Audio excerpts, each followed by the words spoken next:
Airways. How well is South Africa? There's only one that is alive and working. His name is Ethiopia. Yep. Ethiopian South African Airline is so dead that it has become a huge burden on the government of South Africa. They don't even know what to do with it. Wow. Kenya Airline is comatose. But they're doing well. They're struggling. Government is trying to, let me put money, make all this plane no go ground for. That's what they're doing. So there is, the aviation business is a fairly complex business. So for government to want to play in that space, it must really define for itself a restricted circle in which it will play. Because government does not run business properly. You are of the opinion that we shouldn't bother ourselves with the national air carriers. Yours is create the right environment For investors and let the private sector take control of that area. And if you insist, we already have 2 airlines. Arik and Aero Contractor are fully owned by the government. Oh, really? They're on the books of AMCON. Yes. Oh, wow. Yes. So if you are so particular about that, then transform those ones and let them be the national carrier. Yeah. So if you were going to now assess like... But we need a professional. Yes. He is a professional. Yeah. So we need a professional like him. But we also now need... There are certain issues that I wasn't able to deal with. I believe we need more private sector participation in that space. Okay. Yeah. And he had some ideas towards that, but most of them did not happen. There were certain privatization that were meant to, or concession, don't let me call it privatization. Concession that were meant to happen, it has not happened as we speak. We don't know whether it will happen before he leaves. Is there any room for continuation, like I don't know what to call it, a manual or whatever? So these are things that we're proposing. Is this something that can that a nice guy could a blueprint? You never know. If you bring in a professional who like him, he might have a buy-in into what he's trying to do and continue from there. But we also know that in Nigeria, there is no continuation. This policy, do their own thing. they'll give it to this government when it comes to completing other people's projects. They did a bit in that. Other people's road complete, other people's rail complete. And it's better than abandoning them. I don't believe you should call it other people's rule. You know why I say that? Government it is still our money now. So I'm just saying, because again, this is the mindset that people have, and that's why we see a lot of abandoned projects because they're everywhere. Not me start them. So do you understand? It's not a. There should be a blueprint that you just come in, plug and play. But I want to ask you one last question. Emirates, right? Emirates is huge. And Etihad is huge, right? Very huge. So who are the managers of those airlines? Is there no government influence in those airlines? Government is seriously involved. So how are they involved in it? But you see, the way those guys do business it's totally different. They set up like a business-oriented agency of government. So you may have Abu Dhabi Investment. Now that when you hear names like that, they are not run like your civil service. They are run professionally like a private sector institution. With expatriates, the whole works. The way they run is totally different, though they are government agencies. Because something like that, I think Ambode did when he was governor. He created a sector that was global for investors and investment. So it cut off all the bureaucracies of the ministries and all of that, but he had a lot of issues. I think that was part of his problem, because people just felt like they were trying to take food away from our table. Even if the government decides now to say they want to create a professional body that would handle investments and all of that for growth and economic growth for the country, won't this public servants, be civil servants, find a way around? Would they not find a way to? The government has created one, and it is that National Sovereign Investment Authority. And how are they doing? They are doing fantastically well. If they have much more money, they probably could do a whole lot more. But with what we have, those guys are doing well. And you see the professionals that were hired there, they are not the typical civil servants. And also there is minimal government bureaucracy and influence on what those guys are doing. Awesome. So we just need to expand things like what they are doing. It will come ready handy. You can also suggest that you become a vision minister. But thank you so much, Balawa. We had fun. Who knew that aviation would be so interesting like this? I know, right? Thank you, Norma. Thank you, Isi. All right, so before we go, do ensure you follow us on Instagram at Aviation Africa. You can interact with us further, drop a comment, and more importantly, follow all our engagements on social media. Like, share, invite your families and friends to watch and follow the conversation. Now, if you miss this, our very long quote, let me take my time. This was said in the US. Well, do we have alternative? No, we don't have that today. Today, commercial aviation faces a number of challenges: fuel cost, environmental impact, and energy security that sustainable jet fuels can help to address. Fuels that are delivered from biomass may offset portions of the carbon produced by the aircraft, as well as mitigate air quality issues such as emissions of sulfur and particulate matter. And domestic alternatives to petroleum jet fuel can expand and diversify the jet fuel supply and contribute to the price stability and supply security. So you see, this problem, it is not unique to Nigeria. Everybody is looking for a solution. We'll see you guys live on, at 8 p.m. tomorrow.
So what are the top decisions that the United States considers necessary that Nigeria must take?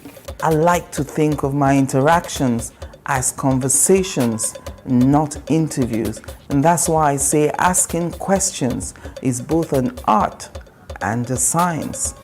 Everyone says in Islam you are allowed to have 4 wives. Is it mandatory? The right question enables answers that educate, inform, clarify, and help you, the viewer, to better understand the issue before making up your mind. Our goal is to reduce from 10 to 2 days the time it takes to register businesses in Nigeria.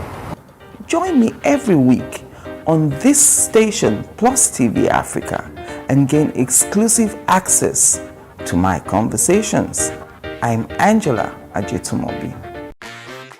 Hello and welcome to Space and Style, a property show designed to connect various stakeholders across the property value chain. We can also provide realistic solutions and deepen your knowledge about the interesting world of real estate. We shall showcase architectural design, interior design trends, lifestyle and real-time property news updates, and the right way to navigate through property development and investment.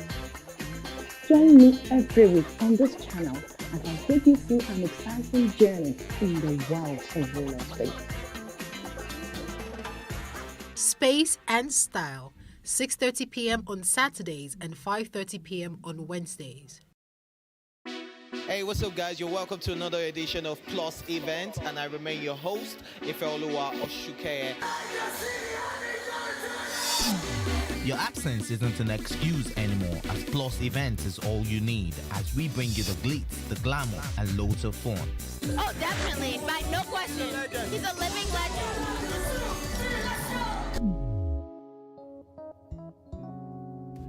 Oh, God forbid, Holy Ghost fire, no. I just want to be blown away. I want to be wild. This is 11 years of doing it.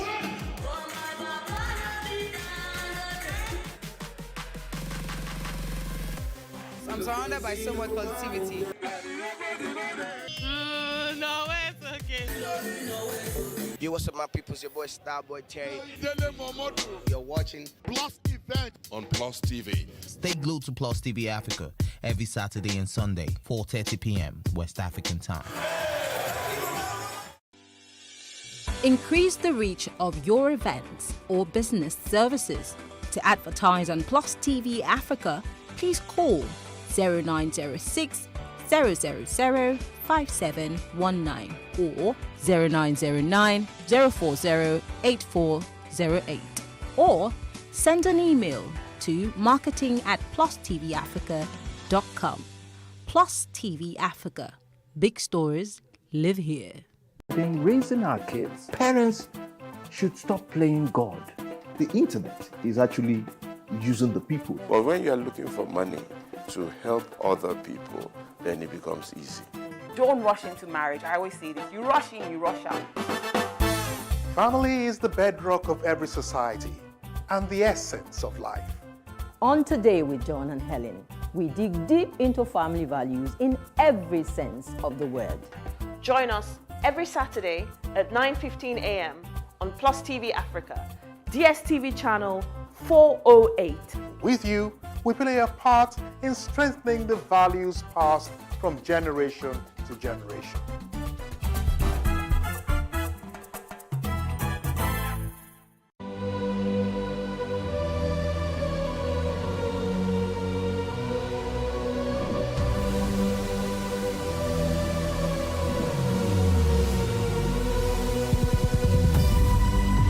What we do not understand, we will stigmatize. What you can see is the remaining of the tanker that exploded. The suspect equally confessed.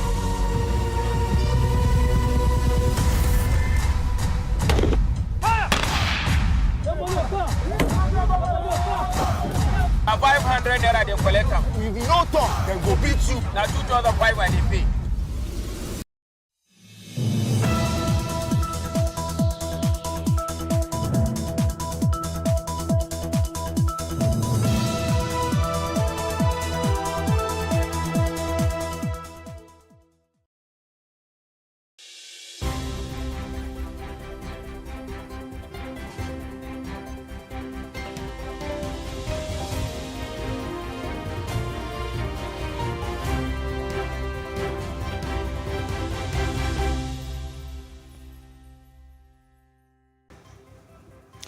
As the 2023 general election draws closer, party primaries are on in full swing. We look at the politics of party primaries and delegates on the program today.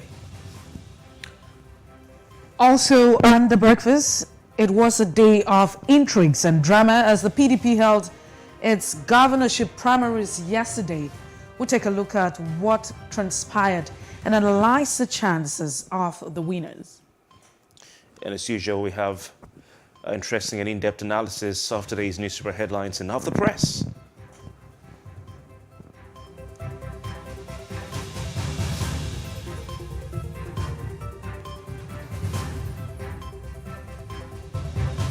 A very good morning. It's a beautiful, beautiful Thursday morning right here in the city of Lagos, reaching you live from Plus TV Africa studios in Victoria Island, Lagos. You're welcome to Off the Press. You're welcome to The Breakfast.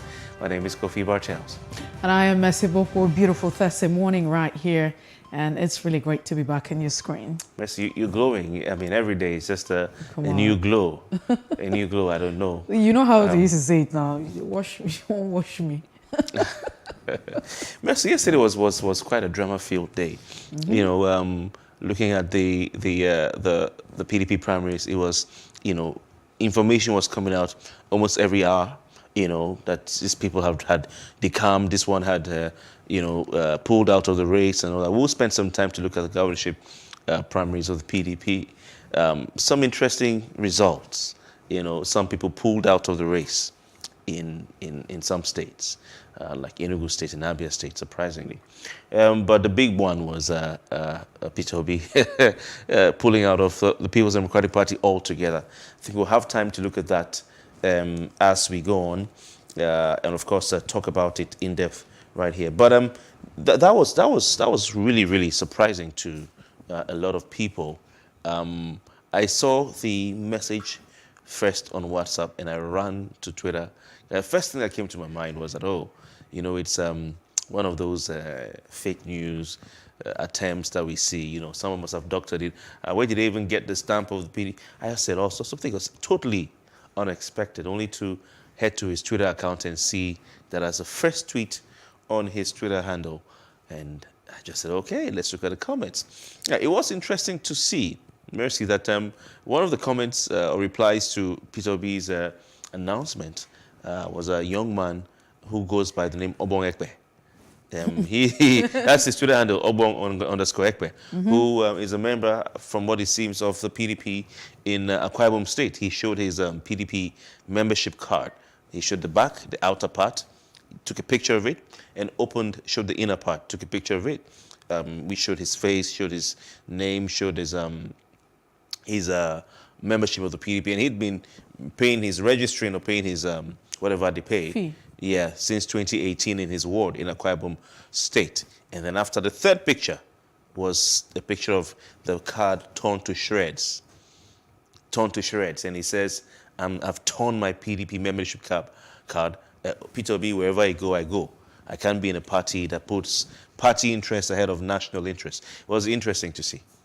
Very interesting. So, I mean, there's a lot surrounding his resignation.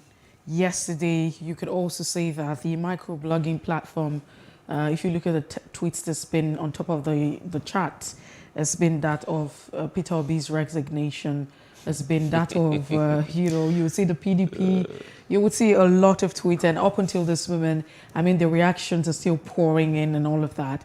And so, surprisingly for some people, it would be like, oh, really? He has this followership, whether or not is via Twitter, because people have said that. I mean, what you have on Twitter and what you have in real life are different things entirely. And so those who are on Twitter and those who are, or those who will be on ground, or those who understand the dynamics, or those who have accepted him, two different, you know, sections and category. But it's a very dicey one. Now, first of all, the Electoral Act, as it is, does not allow you to, you know, go through the circle. So you cannot contest, you know, the primaries in a party. In a party, and if and you then lose, like they used to do before. Yes. So I lost. Them go and buy the candidate of another party. So it doesn't allow. Maybe Labour Party. Now a lot of people have thought that, okay, this would be it, because majorly so many persons are asking what it is. There are also insinuation that it's possible that you have some persons, powerful persons in the party who have threatened that they would suspend him, or he's foreseen what the outcome would be, and that's why he decided to take a bow and walk away. So he doesn't want to be caught in that Electoral Act web of not being able to decamp like they used to do. Exactly, not being able to decamp. But also, so if that's the case, because that part of the Electoral Act does not allow you to decamp. I mean, you can't just be everywhere at the same time. You can't be here at the PDP, contest the primaries, and then decamp to another political party because it doesn't favor you. It's not football. And also, you know, try to pitch your tent there and vie for the same position. Now, that part of the Constitution. Another part of the Constitution, I mean, not the Constitution, the Electoral Act also. You look at Section 77 of the Nigerian Electoral Act 2022. I'd like to read it. It says a political party registered under this act shall be a body cooperate with perpetual secession and common seal and may use and be sued in its corporate name. Now, every registered political party shall maintain a register of its member in both hard and soft copy. Each political party shall make sure re-registered or the register is available to the commission not later than 30 days to the commission, not later than 30 days before the date fixed for the party primaries or Congress convention. So two things right now. You're looking like a lawyer. No, You dress like a lawyer. I'm telling you. I'm just saying that it's very dicey. So one would think that the reason he did this is because you can't do that because of the Electoral He doesn't Act. want to be like and this. So because if he already sees the sign, and it's difficult for him to go ahead and contest. But it's also a section of the Constitution. I mean, of the Electoral Act. Why do you keep saying the Constitution? The Electoral Act, Section 77, also is difficult. I really don't know how he's going to do it. And some persons are saying, why didn't you see this before now? Because it feels like the INEC that we have now, the INEC is very resilient. They feel like we're not going back. What we have said, we have said, we have stamped it and it's sealed. There's no going back on this one. And so it's quite dicey. Some people So everybody has to answer their father's name. Yes, it's like it's game over for, Peter Obi. No, so for that, I think it maybe have to do with if you participate in the primaries. Like you said, if you participate in the primaries and then you lose, like some of our politicians have been known to do in the past, I lost. So, Labour Party. Sorry, I'm calling Labour Party because from what I've seen, they're the ones that usually people go to. Labour Party, chairman. Let's meet. I want that ticket, and then you pay, and then they give you the ticket. And so they're saying that is not, if you want, join a party and go through the processes. Then if you lose, go home. Or just go home and lick your wounds. I think from what you've said, which is a fantastic reminder, that maybe he is trying not to be, caught like this, hands tied. Because if for now he hasn't participated in any party primaries anywhere. And he's even gone ahead, not just to say, I know do, but to say, I dey go, I dey pack my ngongo, they go. In other words, he is no longer a member of the PDP. So I think he still stands a chance of course he has not yet followed under what you've said, which is quite interesting. That provision you mentioned from the Electoral Act or clause is quite interesting. Mercy. I was having a discussion with some people yesterday, and the people are so disappointed. In fact, one gentleman was so bitter. He said, "Oh, Kofi, I'm so bitter." He said Peter Obi has let him down. No, Mercy, it was serious.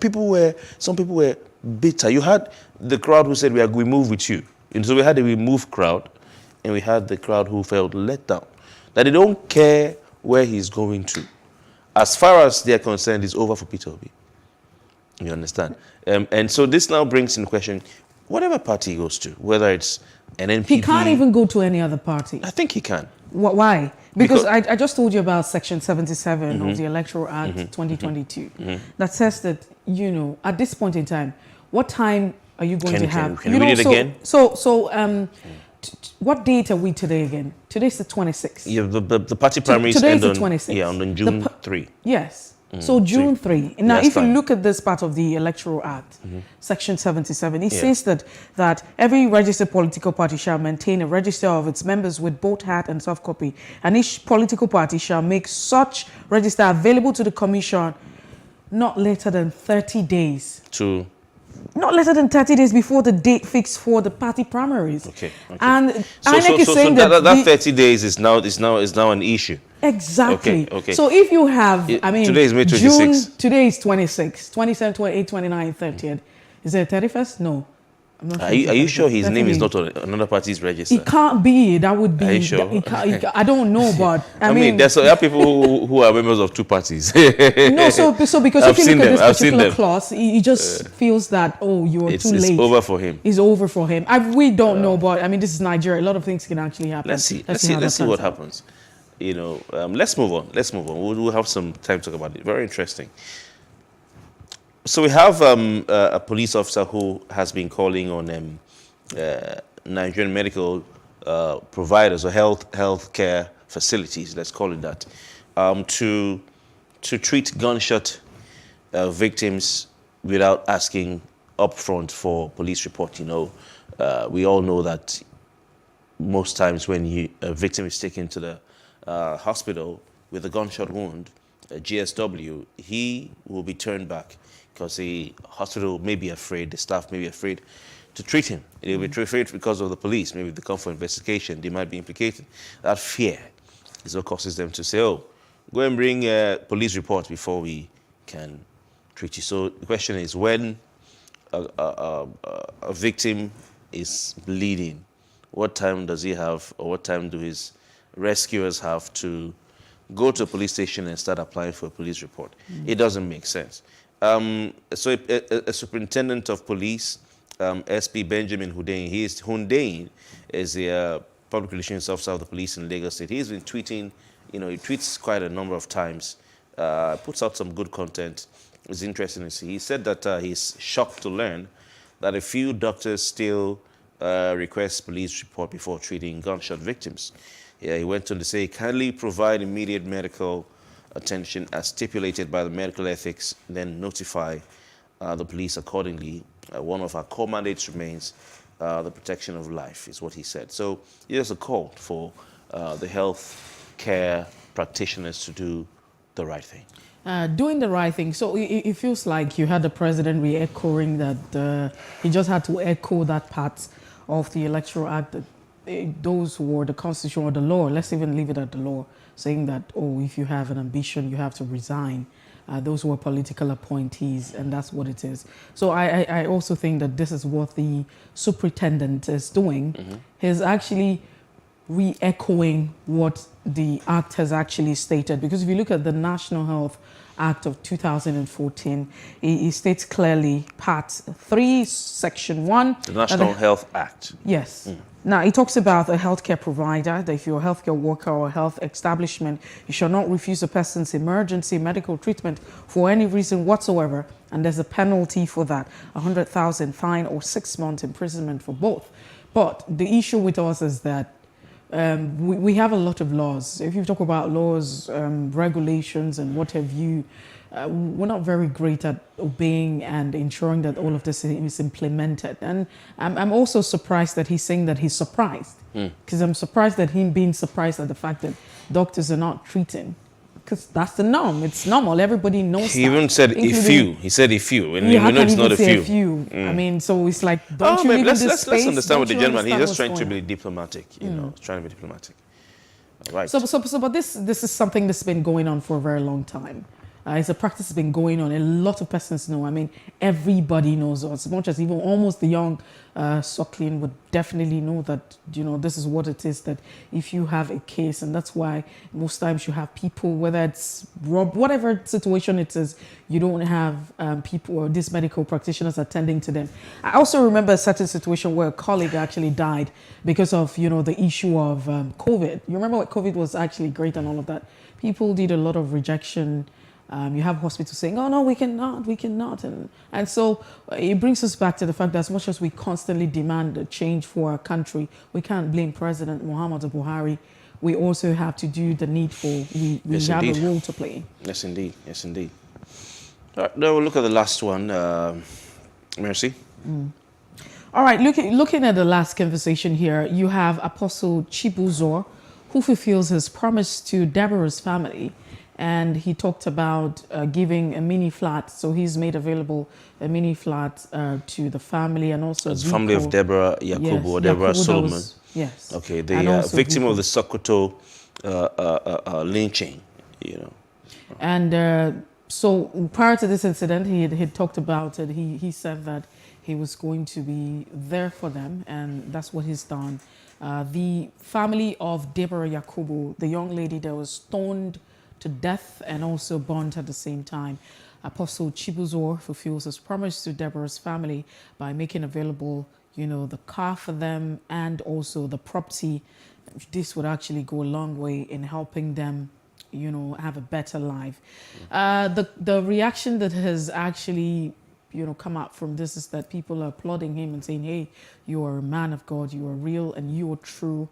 But for me, this is humanity, and this is what humanity is all about, and this is what kindness and mercy is all about. So it's applaudable, it's very commendable, but you can't also take out the fact that, hey, Deborah actually died in a very detestful way, and all that a lot of persons are still asking is that justice, justice should prevail, and that's it.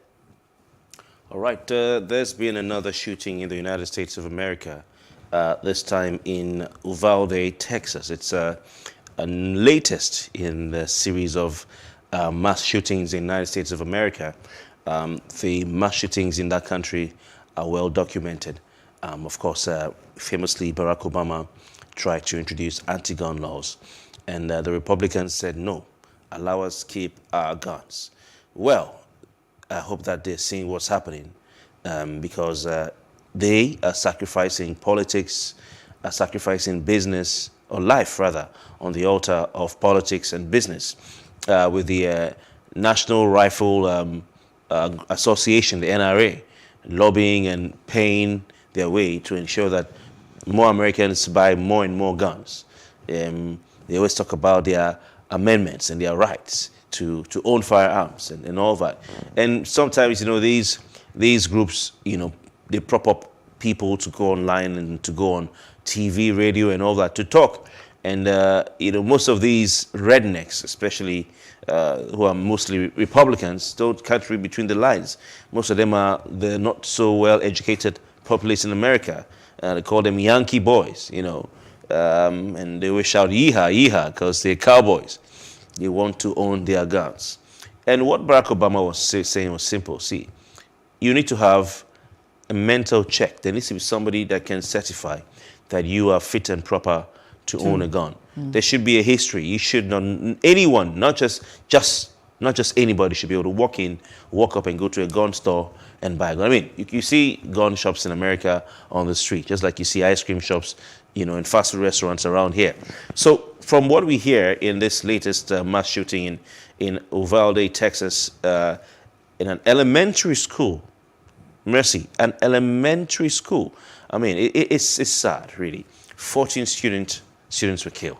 I hope that is sinking in to Donald Trump, George Bush, and co. 14 students killed. 1 teacher killed. This is according to Governor Greg Abbott of Texas, who himself is a Republican.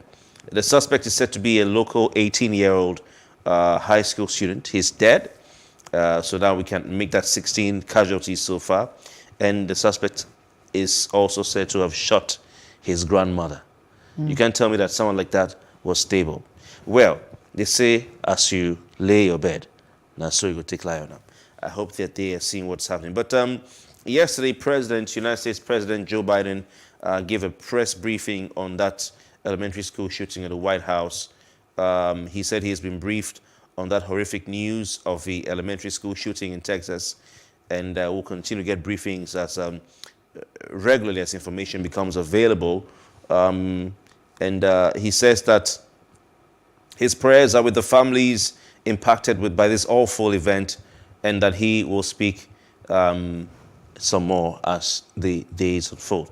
It's really sad, really sad. So, well, let's see how this is very condemnable, and it calls for a lot of questioning, because at this point you have several persons saying we need the legislatures, to make legislation about gun control and what have you. Just like you have rightly stated some of this point, you can't allow guns in the hands of anybody and anyone. And that's why coming back home to Nigeria, for those who have constantly say we need to get to a point where we defend ourselves, people need to take up arms. It's really, really not a good idea or ideology, to put out. I also remember the time where you had Nancy Pelosi tweeting and talking about the Buffalo killings, the Buffalo shootings. Buffalo shootings targeting black people at the time. And in that tweet, he said it was compounded by a replacement theory that a lot of people hold. And if you look at that, it's about the Republicans and what are the Republicans saying. So it feels like, you know, the issue of interest is not limited to a particular region. When you have politicians that behave in a certain way, you know, they have a certain behavior. I mean, the characteristics is almost the same. So you can't differentiate them whether they are not in Nigeria or they're outside of Nigeria. You find out that they behave in a certain way, and you know their interest would always be what it is. So what's the problem? The question is, if you have, you know, the lawmakers at this point, why do you have now 38 lawmakers not saying yes to saying, hey, we need to put a stop to gun control? It's really so sad. It's worrisome. It's really worrisome. I'm sure these lawmakers actually have children. I mean, it shows that one thing in common, it never changes, is their interest. Do they even really care about the people? Yeah, you remember, you know, Piers Morgan took this thing very personally when he was with CNN, you know, and Piers Morgan, you know, lost his job because he was so personal about, because he couldn't understand, as a Briton who came from a country that has an advanced democracy, they have healthcare, you know, public healthcare. He couldn't understand why the Americans were fighting Obamacare. Like, I mean, why don't you want your fellow citizens who can't afford healthcare to have healthcare? And do you understand why they were fighting his or his gun law efforts, you know? I mean, why should just anyone wake up? It's crazy. So Piers Morgan took it personally with his programs on CNN, and he paid the price for it. He lost his job. Well, I think it's sad to say, but they're enjoying the fruits of the seeds that they've been sowing. We have to go. That's it for our training segment right here on The Breakfast and Plus TV Africa. When we return of the press, where we take a look at the latest headlines on the pages of the national dailies.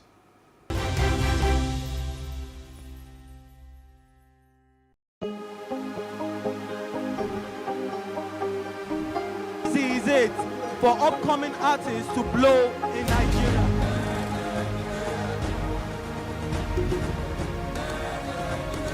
Welcome to Plus Trending. I am Buki November, your host, saying thank you for joining us on today's episode. Welcome back. It's tea time on Plus TV Africa. Practice makes perfect. I'm not perfect yet, but I'm a lot better than I used to be. He's a king. He's entitled to marry 100 if he wants to.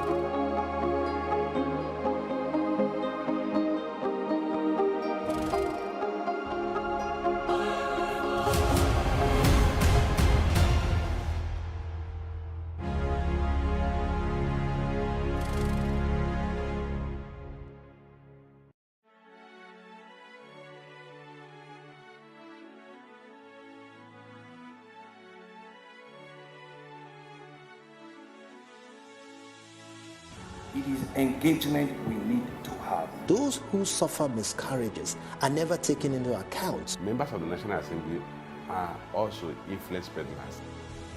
You are sitting on Nigerians' money. From the barbing, I pay my rent. On the barbing, I send my children to school. A consultative engagement. No any tangible notification before they ban us. It's one thing for people to be at your back and the heat of the moment, and another thing for them to still be with you when push comes to shove. I will do everything to take Lagos out of the national grid.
Businesses in Africa can be very challenging.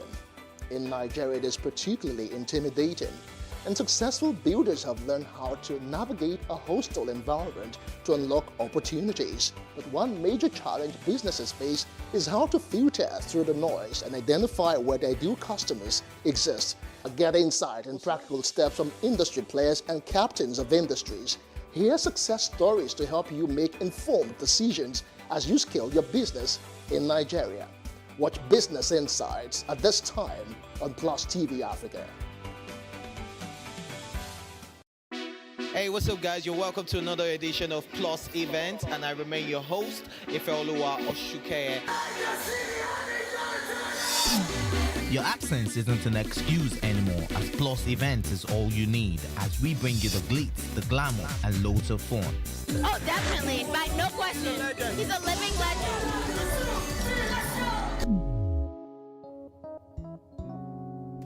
Oh, God forbid, Holy Ghost fire, I know. I just want to be blown away. I want to be wild. This is 11 years of doing it.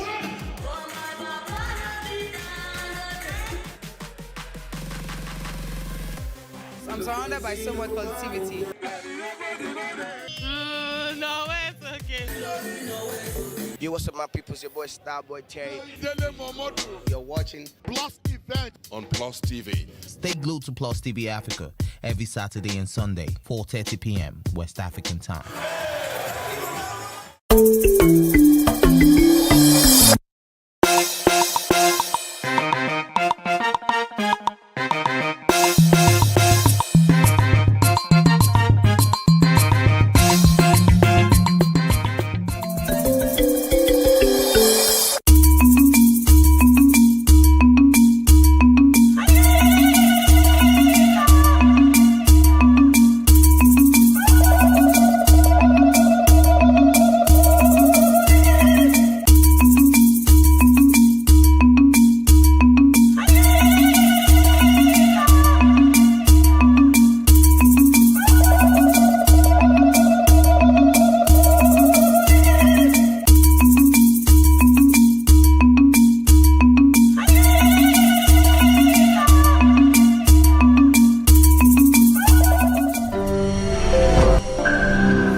Nigeria's Niger Delta region, from where the black gold fuels Africa's largest economy, where the lines between wealth and poverty has never been thinner. Conflicts, poverty, insecurity, and environmental challenges daily confront the region. How can the Niger Delta story be changed for the better? Join Mamude Akuga at 9 p.m. every Friday evening on Plus TV Africa as he probes deep in search of solutions. Inside the Niger Delta with Mamude Akuga, the authentic voice of Nigeria's oil-rich region.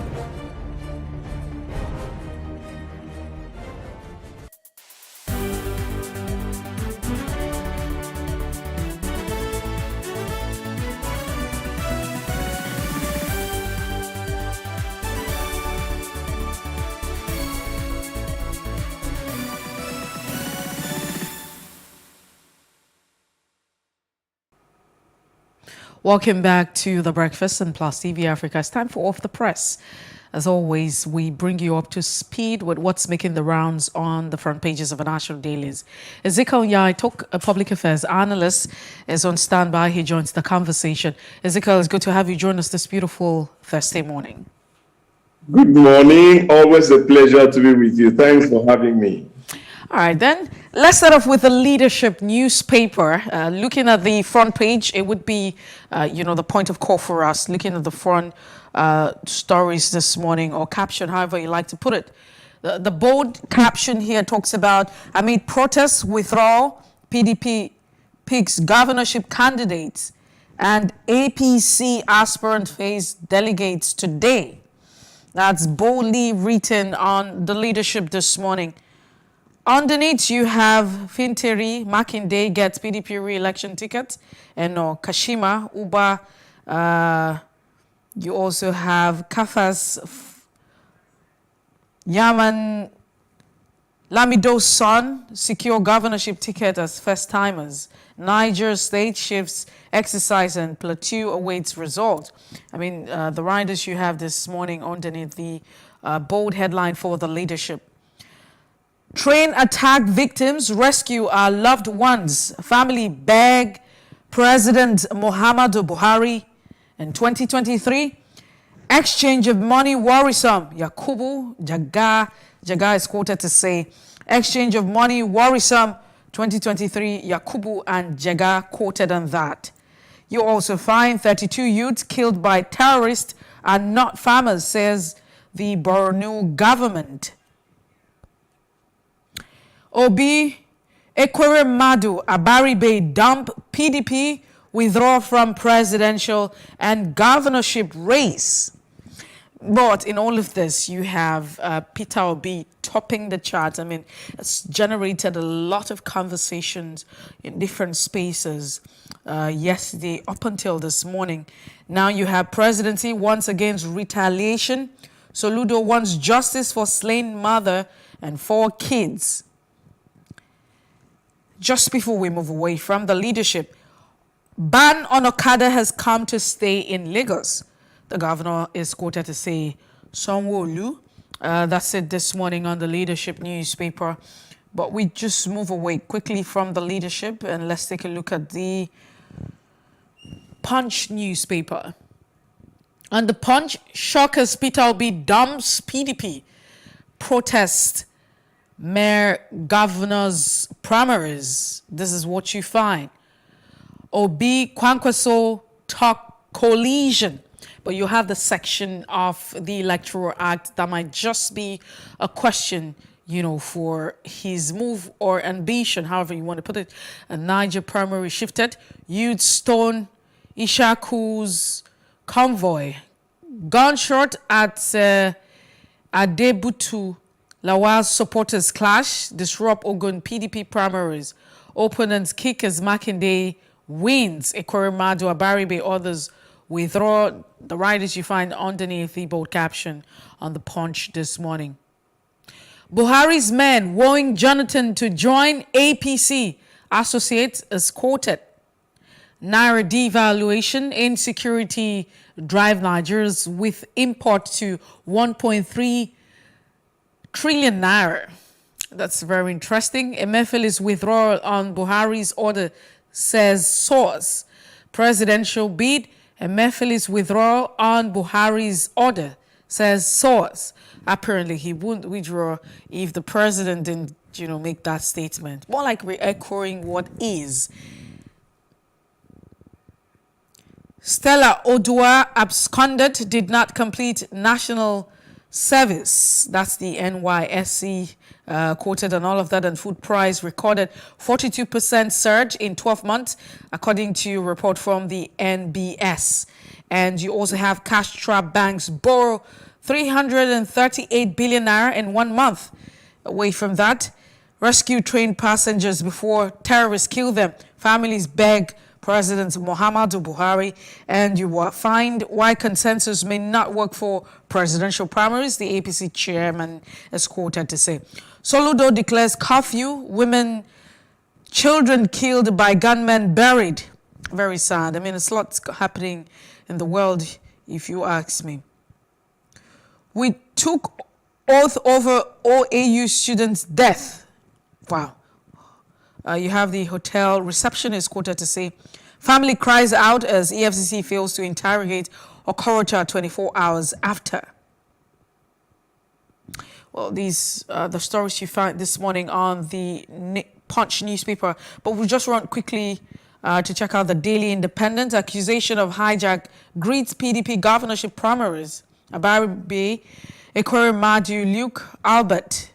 Others boycott exercise. Fintiri Makinde, Uba Enor, Kashima. Others pick ticket. These are the riders underneath. PDP quest to Aso Rock at risks. Ohaneze lament incessant killings in the southeast. Soludo declares curfew and bans motorcycles and keke shuttle buses. A viral video of killings in southeast may not be factual. That's what the presidency is quoted to say. You have more interesting headlines on the Daily Independent. For the want of time, we'll just move away. And we'll quickly look at the Nation newspaper this morning. Outgoing governors, men pick PDP tickets in state. Boldly written. And you find why we took oath to cover up OAU students' debt. 14 victims of Borno killings, tied and shot at close range. What's going on? But this is how far we can go on the Nation newspaper this morning. We quickly turn our attention to Ezekiel Nya-Aituk, a public affairs analyst who's joining us via Zoom this morning to share his thoughts on the headlines making the rounds on the front pages. Ezekiel Nya-Aituk, it's good to have you join us this morning. Thank you. Like I've always said, I feel honored to be on your program. Thanks for having me. All right, so let's get straight to it now. On the Punch newspaper, you have shock as Peter Obi dumps the PDP and protests. You also have protests, the governorship primaries. What are your thoughts? His resignation and leaving the People's Democratic Party has gotten a lot of people talking. A lot of persons are really angry, disappointed, frustrated.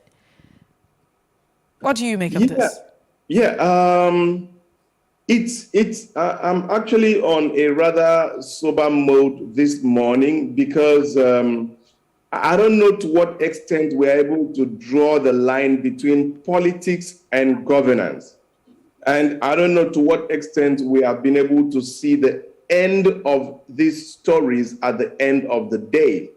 Why I say so is that when you look at what is happening in the different parties with respect to the primaries, and you see what's going on and the reason that Peter Obi has given for leaving the PDP, I am worried. I'm really worried because it's a fact. It's what I've come to see. It's a reality that stares us in the face. And the line between who can win election and who can run the state are so much miles apart that the conversation is on who can win election.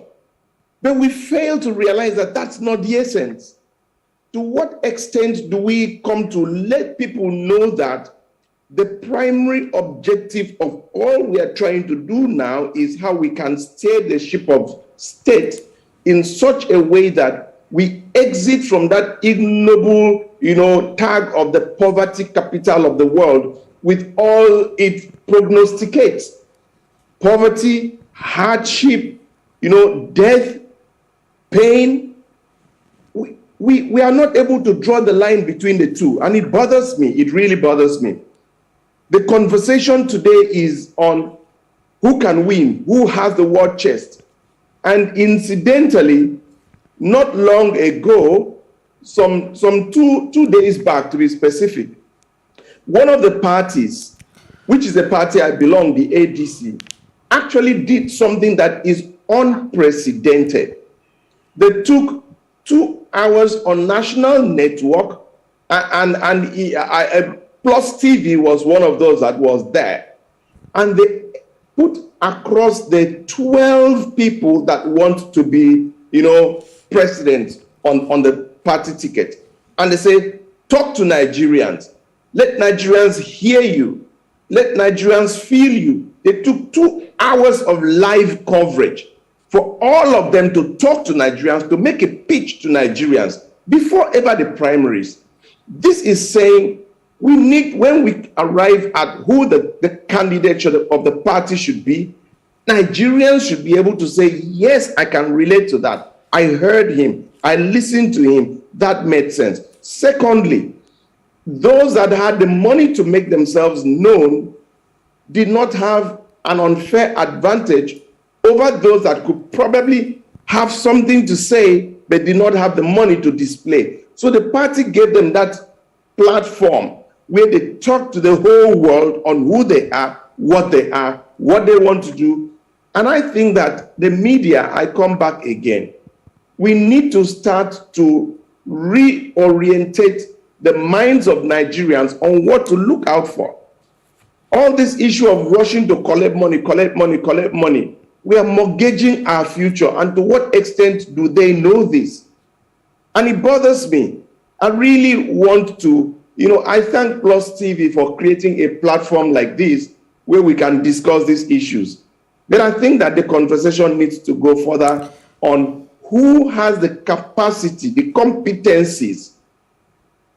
You see, Peter Obi's exit is very instructive. It's very, very instructive.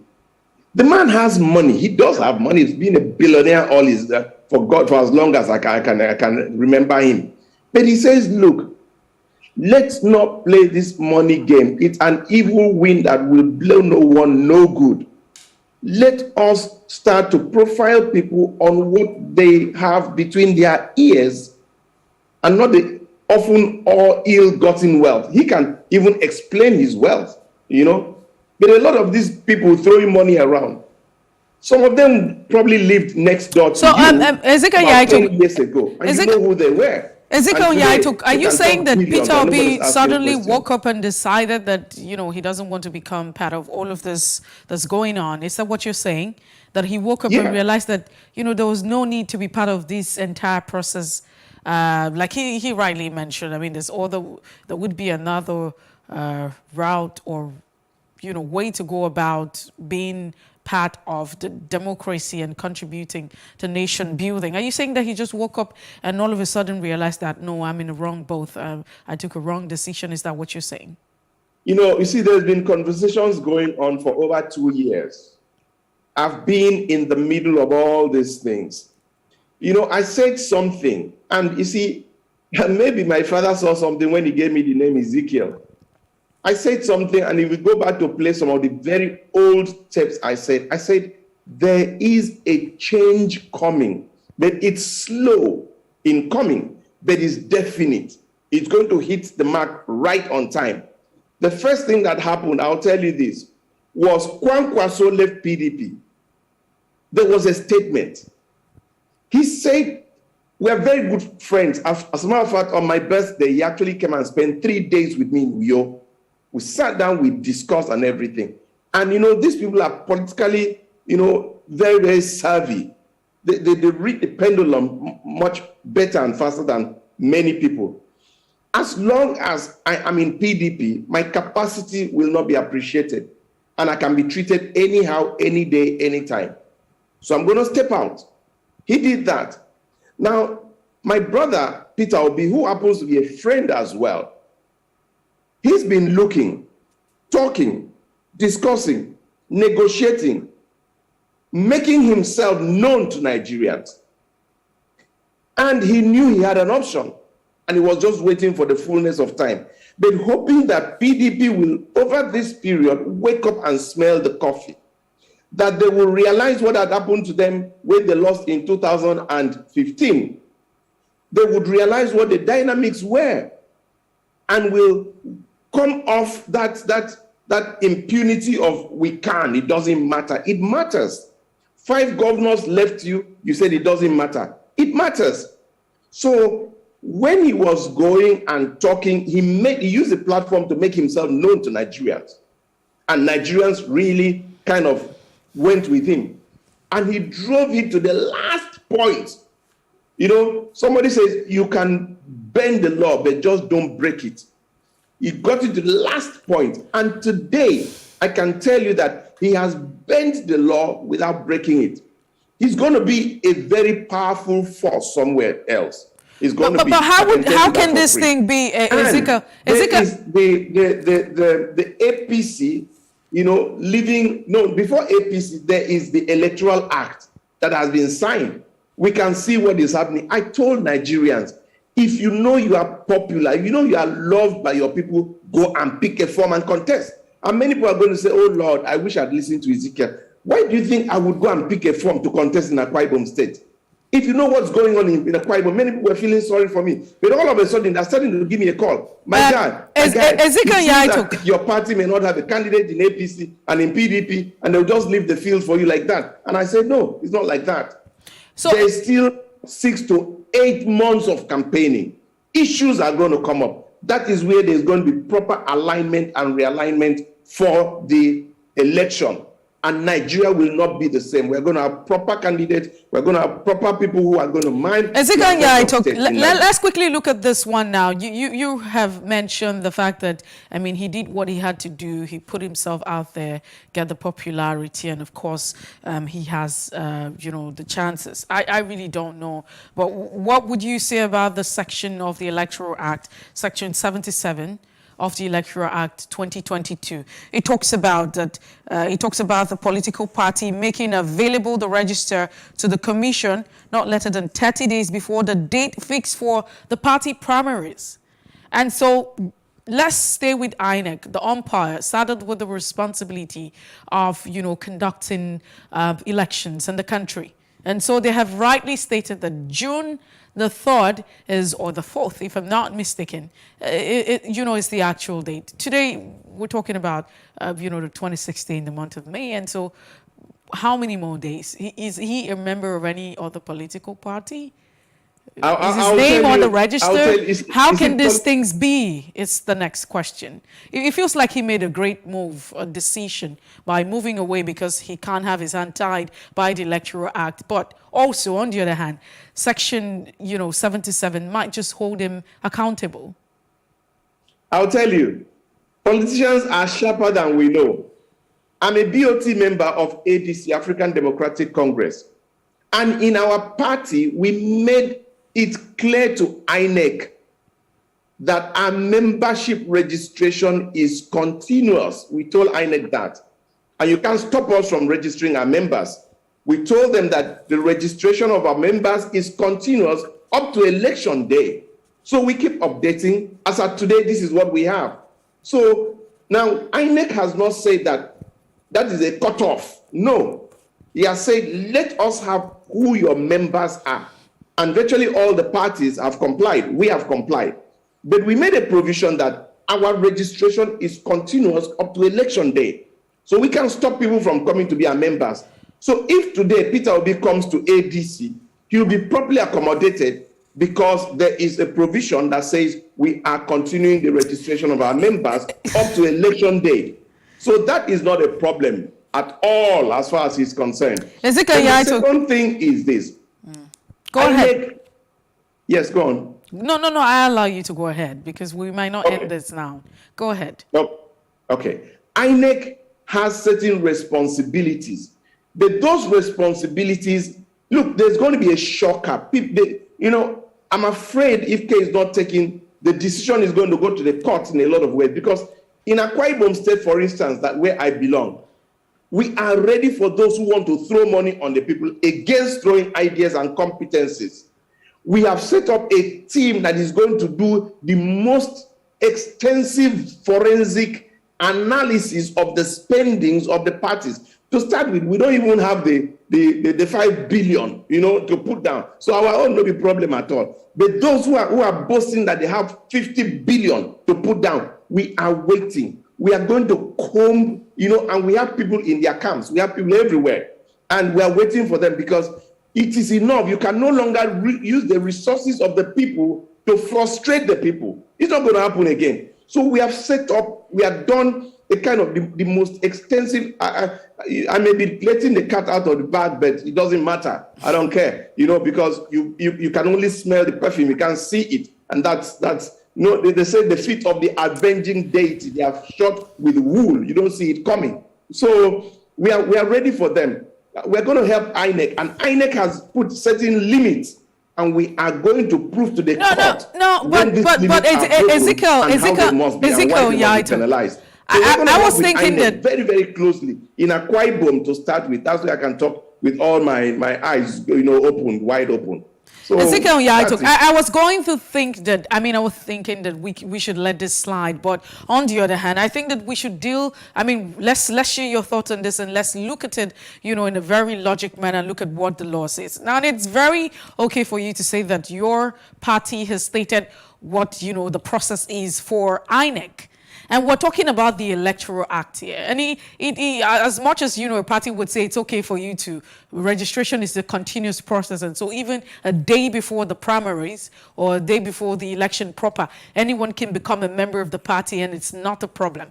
But the Electoral Act is very explicit. And I'm not sure that it's not written, that part of the Constitution or the Act is not written in, Shakespeare English that cannot be understood, commonly. He stated that you have to put out that 30 days before the date of the primaries. The primaries, according to the date that has been fixed, and so far we've not had INEC saying that we're shifting ground. It's still between the 3rd and the 4th of June. And we're talking about how many more days before that time. So what is then the possibility that INEC should be bending to the rules of the political party, or they should be looking at, the Electoral Act that talks about how these elections should be governed? I will tell you, see, when you read, incidentally, I'm not a lawyer, but from my layman's knowledge, there are provisions of the law that have the spirit behind it. Okay. The spirit of that section is to ensure that there is transparency, accountability in your primaries processes, and that, like the list of delegates that must come, you cannot have any new set of delegates or use an alternate set as opposed to that which you made available to INEC. But where you have a situation of a consensus or a sole candidature, there will definitely not be a situation where anybody goes to court to contest or to contend. Like in Akwa Ibom State, because I did everything with the party and they loved me so much, they took a decision, the whole party as a whole, to say, we want to have you as a sole candidate. And the whole state knows about it. So not one soul has gone to buy a ticket. Do you understand me? Once it says ADC, say, it talks party. So in such a situation, nobody's going to go to court over me. All those matters come up with INEC where there is any form of litigation or a protestation or something that brings about a contestation of some sort. But without that, then you can slide. And all Peter Obi needs to do is to get a platform that is willing to adopt it. So within that context, things go a lot easier. And trust me, there are many platforms that will be too eager to tell him come, because PDP has already helped to do the groundwork of making him a sellable candidate. So he's a beautiful bride anyway. And somewhere, let me say this, somewhere along the line, whether it comes to ADC or ADC produces a candidate, somewhere along the line, there's going to be an alignment of 1, 2, 3 parties that's going to get into an understanding with a man like Kwankwaso that has a good hold of the North. And these parties, PDP and APC, will not, mark my words, not win the next coming election. I can tell you this for free. They've taken Nigerians for granted, and for the first time ever, we're going to have 6 to 8 months of campaign before elections. It has never happened, and Nigerians are ready to tell them why they should not bear another 4 to 8 years of it's 8 o'clock. All right, then. Let's quickly take a look at, as much as we haven't been prompted, the Daily Independent. It talks about the viral video on killings in the Southeast may not be factual. This is what the presidency is quoted to say. Do you think that this might just be a problem? Or, what exactly are we dealing with here with this statement? I want to appeal to everybody in the Southeast. Mr. Soludo has taken the step of going to meet Nnamdi Kanu, and Nnamdi Kanu says this is not okay. What I'm expecting going further is the federal government setting up a system, a structure. You see, people really don't know governance, how it works. A lot of times, there's no time for me to tell certain stories, but a lot of times you need to preempt things. A lot of times you need to set the agenda and not follow the agenda. For where we are today, there are things, 1, 2, 3 little things that you can do to take the wind off the sail of these killers in the Southeast. These people, the intelligence need to unravel where it is coming from and what is going on. I feel a little betrayed that the intelligence of Nigeria that I've always been so proud of will be maybe so cowed or so afraid that there is nothing happening in Nigeria. El Rufai said it, for instance, in the Northeast. El Rufai said, we know these people. We know where they stay. We know who funds them. El Rufai, is no pushover. When he makes such a statement, he's not flippant. He's not somebody, well, sometimes he talks, but a lot of times he is a very smart and intelligent person. And for him to come out and say, we know these people, I think that the time has come when we should listen and take proactive decisions. The Southeast issue isn't rocket science on how to get it done. If Nnamdi, that they say they are fighting for, has come out to say, don't you think that the intelligence community should create a platform for a leaked video of a conversation of Nnamdi Kanu? You understand me? Where it goes viral, and let them know that these people are not Nnamdi Kanu's people or protecting his interests. There are certain things that can be done. I don't need to sit here and say these things. I think that the issue in the Southeast should not be allowed to deteriorate any further. They happen to be my in-laws, and I feel pained that their industry, the trade factory, is gradually getting eroded. You can't go to work on Monday, can't go to market. Now some days they say Tuesday, Wednesday. So they just wake up and that's not good for the Southeast. Well, I'm sure that we'll just definitely leave it at that this morning. We're really out of time. Ezekiel Yaito, thank you so much for being part of the Breakfast of the Press, to be precise. We look forward to sharing more of your thoughts next week. Thank you, and God bless you. Thanks for having me. Have a fantastic day. And that's the size of it this morning on Off the Press. We will return tomorrow, will be the last for the week, looking at the top stories on the front pages of the national dailies and have you an analyst or an insight to it. We'll step on the brakes now, but when we return, it will be time for us to look at our first major conversation. We'll look at the political parties, delegates, and their responsibility. But just before that, time out, let's tell you what happened today in history. Stay with us.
Increase the reach of your events or business services. To advertise on Plus TV Africa, please call 0906 000 5719 or 0909 040 8408, or send an email to marketing@plustvafrica.com. Plus TV Africa. Big stories live here. Nigeria, by extension, Africa, is faced with a lot of challenges. The growing youth population with little engagement, that is a ticking time bomb. We are a blessed people with diverse culture and highly cerebral minds who have a lot to say. And yes, we are talking. It is important we drive the right conversation that informs, inspires, influences thought and action. If we say there's beauty in our diversity, then let us embrace our diverse culture. We must continue to courageously be the voice of transformation, as we are the hope for the future. Yesterday's conversations shape today. What are you saying to shape your tomorrow? We know you have a lot to say, and we are here to hear you.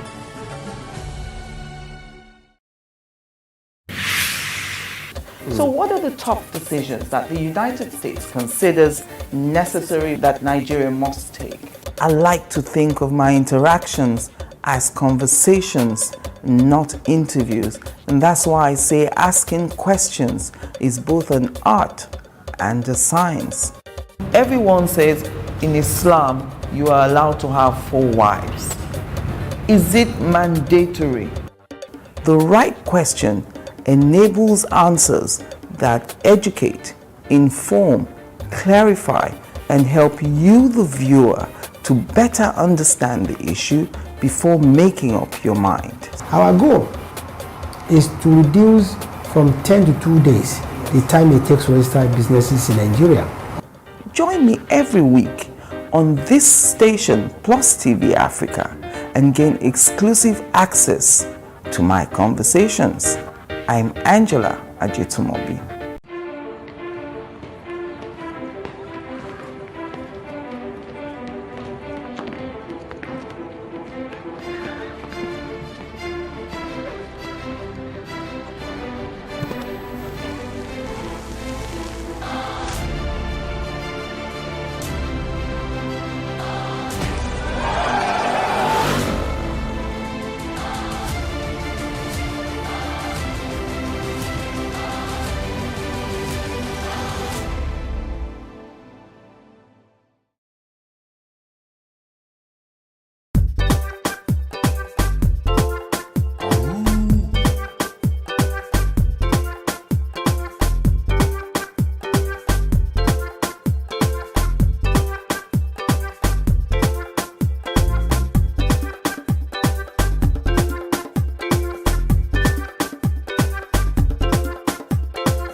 can we have peace without justice?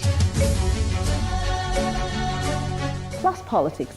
It's not just another political conversation, it's about keeping you in the know. The relevant interviews, asking the tough questions to those that matter. Get the answers you need. Does it mean that the people who were injured, people who were shot at, those who were involved in that stampede are not going to get justice? It is unfortunate, it is sad that we have a government of deaf and dumb. Analysis from top experts. The last election was not really an election. We feel that Obasanjo has a very special place in his heart for hating Ijaw people. I think it really boils down to two things. One, trust and accountability. Plus Politics, every weeknight at 7 p.m. on Plus TV Africa. Hey, what's up, guys? You're welcome to another edition of Plus Event, and I remain your host, Ifeoluwa Oshukeye. Your absence isn't an excuse anymore, as Plus Events is all you need, as we bring you the glitz, the glamour, and loads of fun. Oh, definitely. Right, no question. He's a living legend.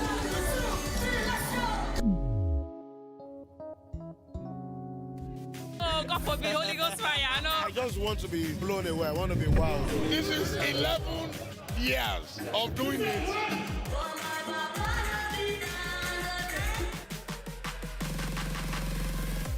I'm surrounded by so much positivity. No, it's okay. Yo, what's up, my people? It's your boy Starboy Terry. You're watching Plus Event on Plus TV. Stay glued to Plus TV Africa every Saturday and Sunday, 4:30 p.m. West African time.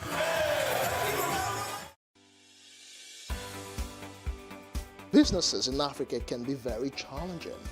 In Nigeria, it is particularly intimidating, and successful builders have learned how to navigate a hostile environment to unlock opportunities. But one major challenge businesses face is how to filter through the noise and identify where their ideal customers exist. Get insight and practical steps from industry players and captains of industries. Hear success stories to help you make informed decisions as you scale your business in Nigeria. Watch Business Insights at this time on Plus TV Africa.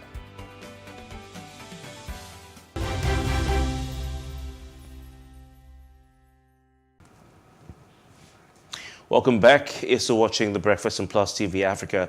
Political activities ahead of the 2023 general elections in Nigeria are in full swing, and the internal processes within the political parties are taking shape.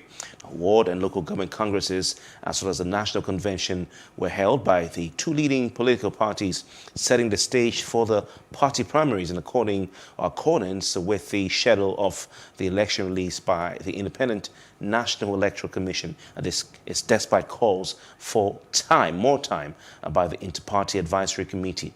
Amidst the internal campaigns by aspirants in the various political parties, the role and influence of the party delegate has come to the fore. From what has been observed, they can make or mar. Now, joining us to look at the politics of party primaries and delegates is political analyst Monday Ubani. Good morning to you, Dr. Ubani. Thank you very much for your time. Yeah, it's my pleasure. Thank you for having me. All right. The Nigerian political delegate is quite powerful.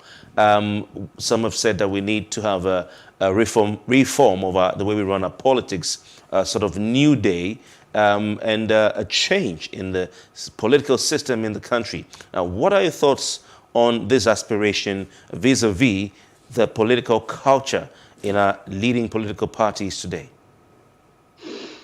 Well, the issue at hand is that we are now on the throes of getting to the general election of 2023, and the political parties are in the trenches in order to actually elect the primary candidates that will now face the citizens or the electorate in 2023. And we are seeing a lot of happenings in the political scene. We've seen what is going on within the PDP. Some major stakeholders, who actually contestants are probably withdrawing from the political scene. And that stems from the fact of this issue of delegates. who controls the delegates actually control the entire vote, and then eventually will determine who emerges and out all the cadre, because we are going to have the State House of Assembly, the Federal House of Reps and Senate, and gubernatorial, and of course the presidential. So whoever is in charge of these all-important delegates, he actually will determine the emergence of the primary candidates at the primary level. And so the problem is that we are yet to get it right, because this is a fundamental aspect of our electoral journey, electoral process. If we don't get the kind of people that we require that will face the national election, if the wrong candidates are elected by these delegates, all important delegates, who obviously seems that most of them are compromised because they were still in a big problem as a nation. We are still in a very big, we have not made any advancement in terms of political culture. We have not made any advancement in terms of even our democracy. Because if the wrong persons emerge, you have no choice than to elect those wrong persons at the national election. And if the wrong persons keep on emerging, Nigeria remains retarded because leadership is key. We can't move forward without the kind of leadership that can drive Nigeria in the 21st century. So honestly, for what I'm seeing, I don't think we have made any improvement at all in our political culture. We have not made any improvement in our political system. And our democracy, I must tell you, is clearly imperiled. So, Dr. Mondu Bani, at what point do we now say that, the Electoral Act, a lot of people had said that, the Electoral Act having the president assent to it and not assent to it, it would change the dynamics of our political, process. And people actually had hope that in 2023, I don't know if the hope is still there, that it would be quite different because of the Electoral Act that's been, put out. But how do we now explain the Electoral Act and the Delegate at this point? Well, the point is that the Electoral Act itself has become even more controversial than controversy. If you see what happened when the president signed the amendment in 2022, Section 84, subsection 12, we're still battling with it. I think the matter is still in court, even before the Supreme Court. So we're here to get settled with the issue of political appointees, whether they can participate in the process. Then the National Assembly members suddenly realized that they omitted a very important aspect in our electoral journey by excluding what they call statutory delegates, comprising members of the Legislative Assembly and even the executive, including the president, is excluded from participating in the process.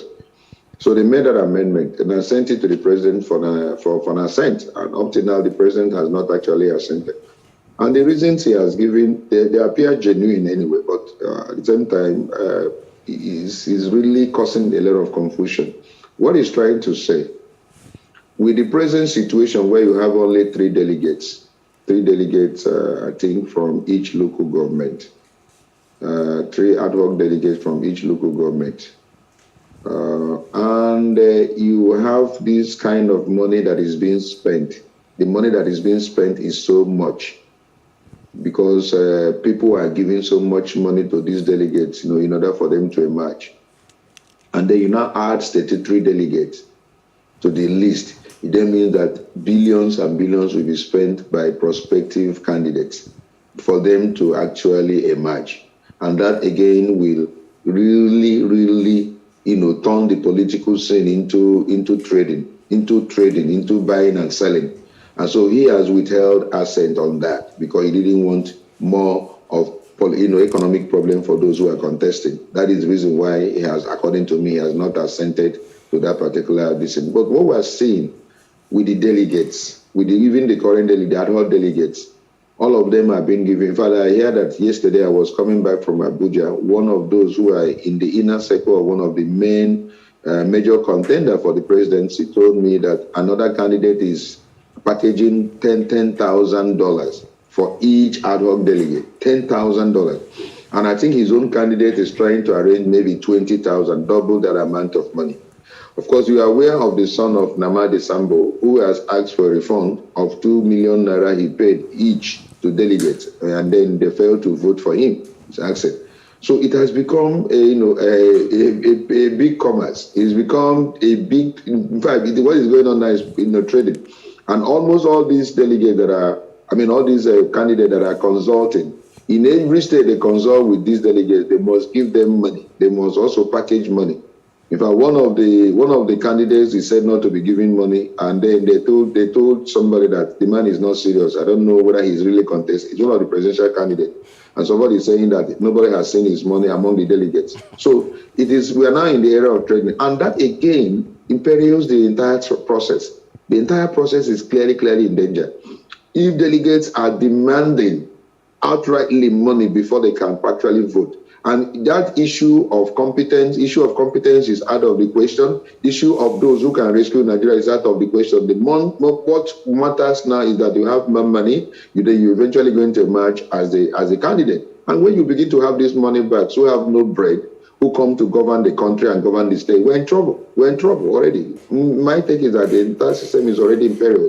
I'm not seeing any hope, honestly, from the look of things, Right. There is no advancement in our political culture. There's none. All right. Wandi Banu, you seem to be saying that some have described it as an inexplicable omission of the statutory or super delegates in the 2022 Electoral Act as amended. You're saying it's going to make things worse, or it is making things worse as far as internal democracy in the parties are concerned. We can recollect the words or the statement attributed to the special political advisor to the presidency in the office of the vice president, Senator Babafemi Ojudu, who was quoted by a newspaper saying to Niger State delegates that even someone as righteous as the vice president, Emir Shibajo, who is a pastor in one of the big churches in Nigeria, had offered to cater to the hotel accommodation and logistics of the delegates from Niger State. Of course, they took the whole day for the media team of the Oshibajo campaign to come out and deny it, but the paper had already put out the information. What are your thoughts on the role of the Independent National Electoral Commission, who oversees the political parties and also observes the primaries as far as this issue of internal democracy and financing or finances are concerned? The truth of the matter is that the Independent National Electoral Commission doesn't have the capacity to police the entire political process. It doesn't have the capacity in any way, and I've said it several times. When a law is made and then that law is observed in breach most times in Nigeria, it doesn't help the system in any way. The INEC is not independent in the first place. INEC does not have the capacity to do anything, even organizing free and fair election. You see what will happen even in 2023. And the problem stems from the fact of the desperation of the political elites. INEC have always complained about it. I've also taken time in all my interventions, in television and radio to say, look, despite the fact that we have actually amended the Electoral Act, despite the fact that there are some innovations that we have introduced, which is geared towards having free, fair, and credible election, there is one thing we have not dealt with. And as long as we have not addressed that fundamental issue, we may never as a nation have free and fair election. Quote me. What am I saying? The desperation of politicians are too much. Their desperations, unimaginable. You can't quantify it. And why is that desperation? It's because of what is available for them in the office, the perks of office. It's too much because there are no checks and balances. The moment you become a governor, you're a billionaire. Even if it's only 1 week, you are going to be there. You're a multi-billionaire. The same thing with the president. The same thing with all the of his executive. Because of lack of checks and balances, and because we don't run a transparent system. And so what happened is that those who want to occupy political position know this fact. Now, the moment you win election, you already are made for the rest of your life. Generations born and on board will become billionaire. So what they do is that they can do anything to get into that office. And so including breaching the law, including breaching the system, including manipulating the system.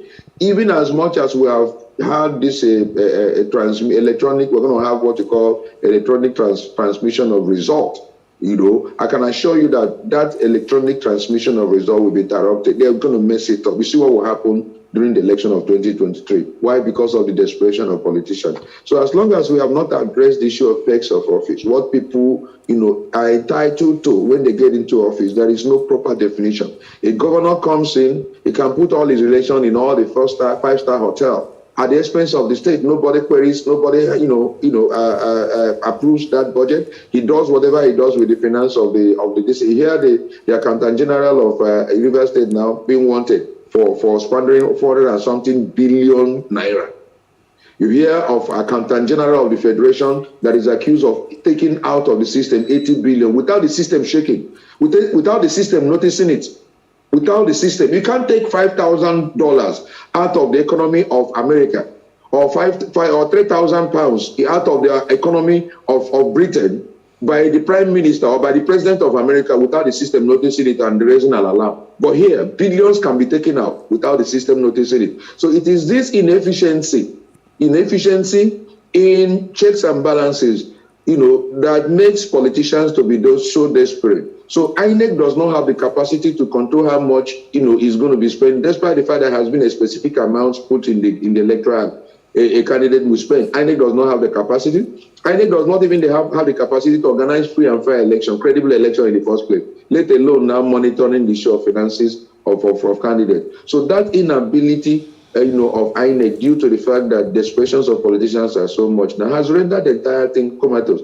And we're not making any progress. And as long as we have not addressed this fundamental issue of what is available to political office holders when they get into office, it creates desperation, and that desperation makes them to manipulate and then breach the system and make the system to be ineffective. And at the end, we are back to square one. Despite the improvement we have done in our electoral law, we have not been able to advance further because of the fact that we have not addressed the fundamentals. So, Dr. Mondu Bani, it's very obvious that, these delegates are very critical to our democratic process, be it, at the party level, because that's where it starts from, internal democracy, and to the point where you have them electing whoever becomes a flag bearer. But, the money politics cannot be taken away. We have seen, according to reports that we have by certain Wosu, who said that a delegate had described Peter Obi as, useless or something like that, because he was sharing the agenda, his plan, and rather not sharing money. But that's a conversation for another day. Do you think that the problem is in the process of picking this delegate? Who becomes a delegate? How did they become a delegate? Who are they answerable to? Do you think that if we're able to solve all of these problems, is there a tenure to becoming a delegate? At what point do they become delegates, and how long do they stay delegates? Do you think that if we solve all of this problem, that we might just have, a solution to solving the money back politics that we experience with the delegates? The point is that the system itself totally is corrupted. The entire system, because the delegates emerge from the populace. I don't know how we're going to do it to get a new orientation, and then get Nigerians properly oriented as to what politics is all about, what governance is all about, how to fix a country, how nations fix their nations. We have yet to get the kind of, orientation that is very important for us to fix Nigeria. Because the delegates emerge from the populace. So what do we do to get everyone properly, with good orientation as to what we expect to do for this nation?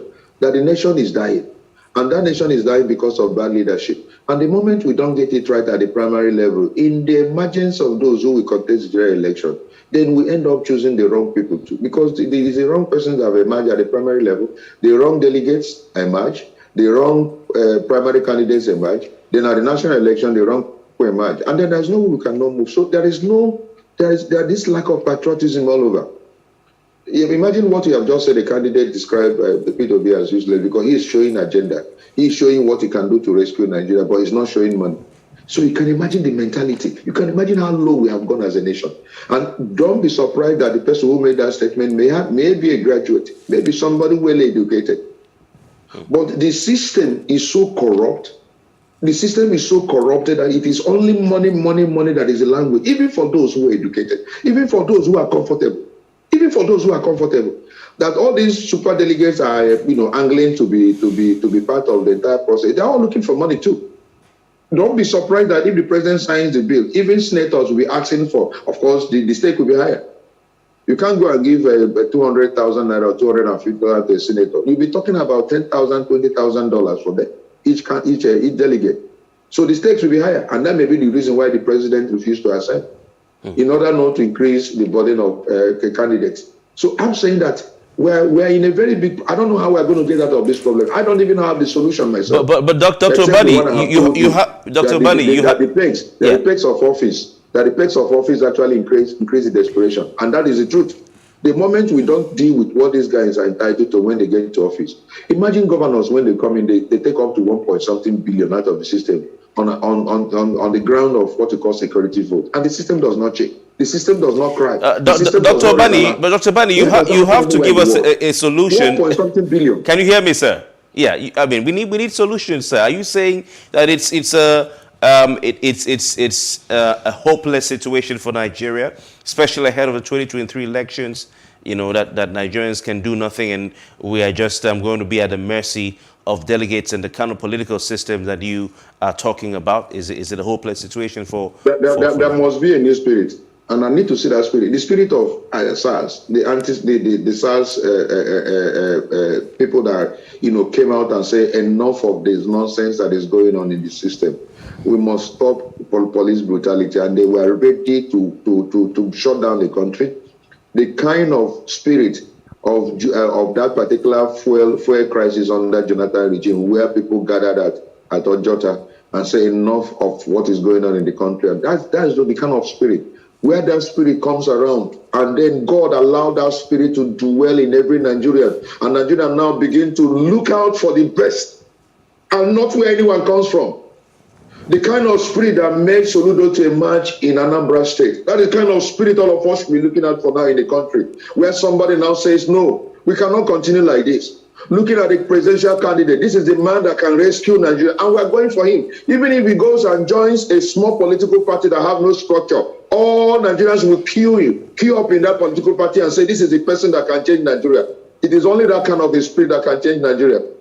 All right. If we don't have it, I don't know where it's going to come from heaven. I don't know where it's going to come from. That spirit, dwells on every electorate.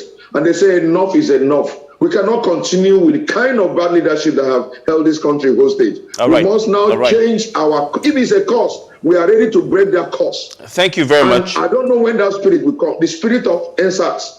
That is the spirit I'm talking about. Thank you very much, Dr. Bani. Increase fuel. Yes, we have to wrap it is that spirit I'm looking out for. I don't know whether that spirit can come in 2022 or in 2023. Thank you, Dr. Bani. We have to go. We have to go. Without that spirit, we end up also electing wrong persons, and they keep retarding the growth of Nigeria. Dr. Bani, sorry to interrupt, but we have to go. You're saying the NSAS spirit is what Nigerians need to make things better. That's the only spirit. The spirit of no, not again. Not, we cannot accept this again. Thank you. Thank you, sir. Accept it. Thank you very much. That is the only spirit, But I'm yet to see it even on this, with the new setup, how things are going. With the new setup, with the new... All right, Dr. Bani, we are out of time. We're out of time, so we have to pull the plugs at this point. We have to go. These are the same set of people who have held this country down. But because of their money back, see what is going on.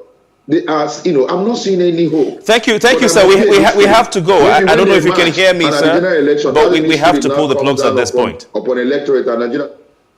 All right, I'm sincere. We sincerely apologize for the back and forth. Probably Dr. Bani could not hear me well, but he's given his candid view on the issue of the politics of party primaries and delegates.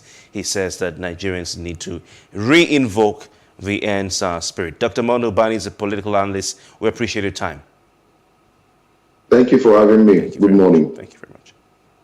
Well, that's the size of it this morning. Not entirely. We'll definitely take a break. When we return, we'll look at our second conversation. Please stay with us.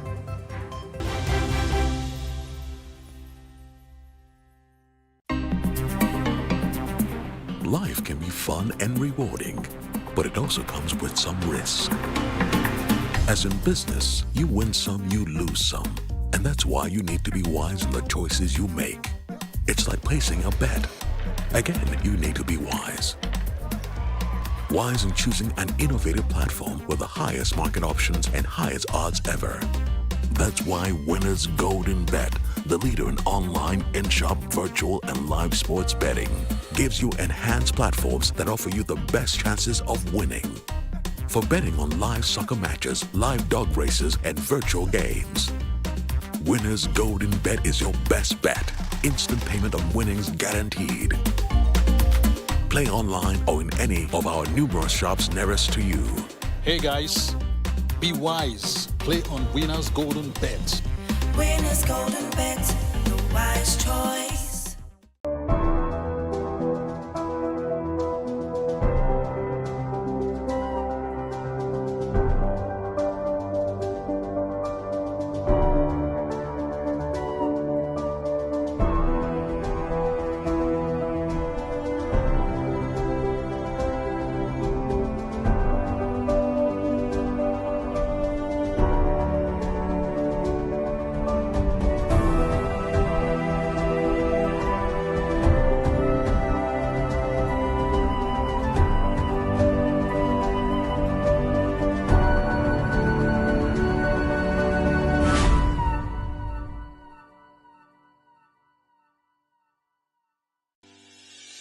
Increase the reach of your events or business services.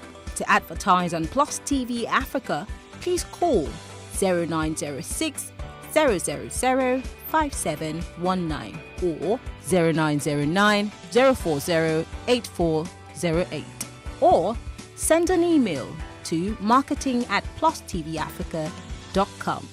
Plus TV Africa. Big stories live here. In raising our kids, parents should stop playing God. The internet is actually using the people. But when you are looking for money to help other people, then it becomes easy. Don't rush into marriage. I always say this. You rush in, you rush out. Family is the bedrock of every society and the essence of life. On Today with John and Helen, we dig deep into family values in every sense of the word. Join us every Saturday at 9:15 a.m. on Plus TV Africa, DSTV channel 408. With you, we play a part in strengthening the values passed from generation to generation.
What we do not understand, we will stigmatize. What you can see is the remaining of the tanker that exploded. He suffered equally confessed.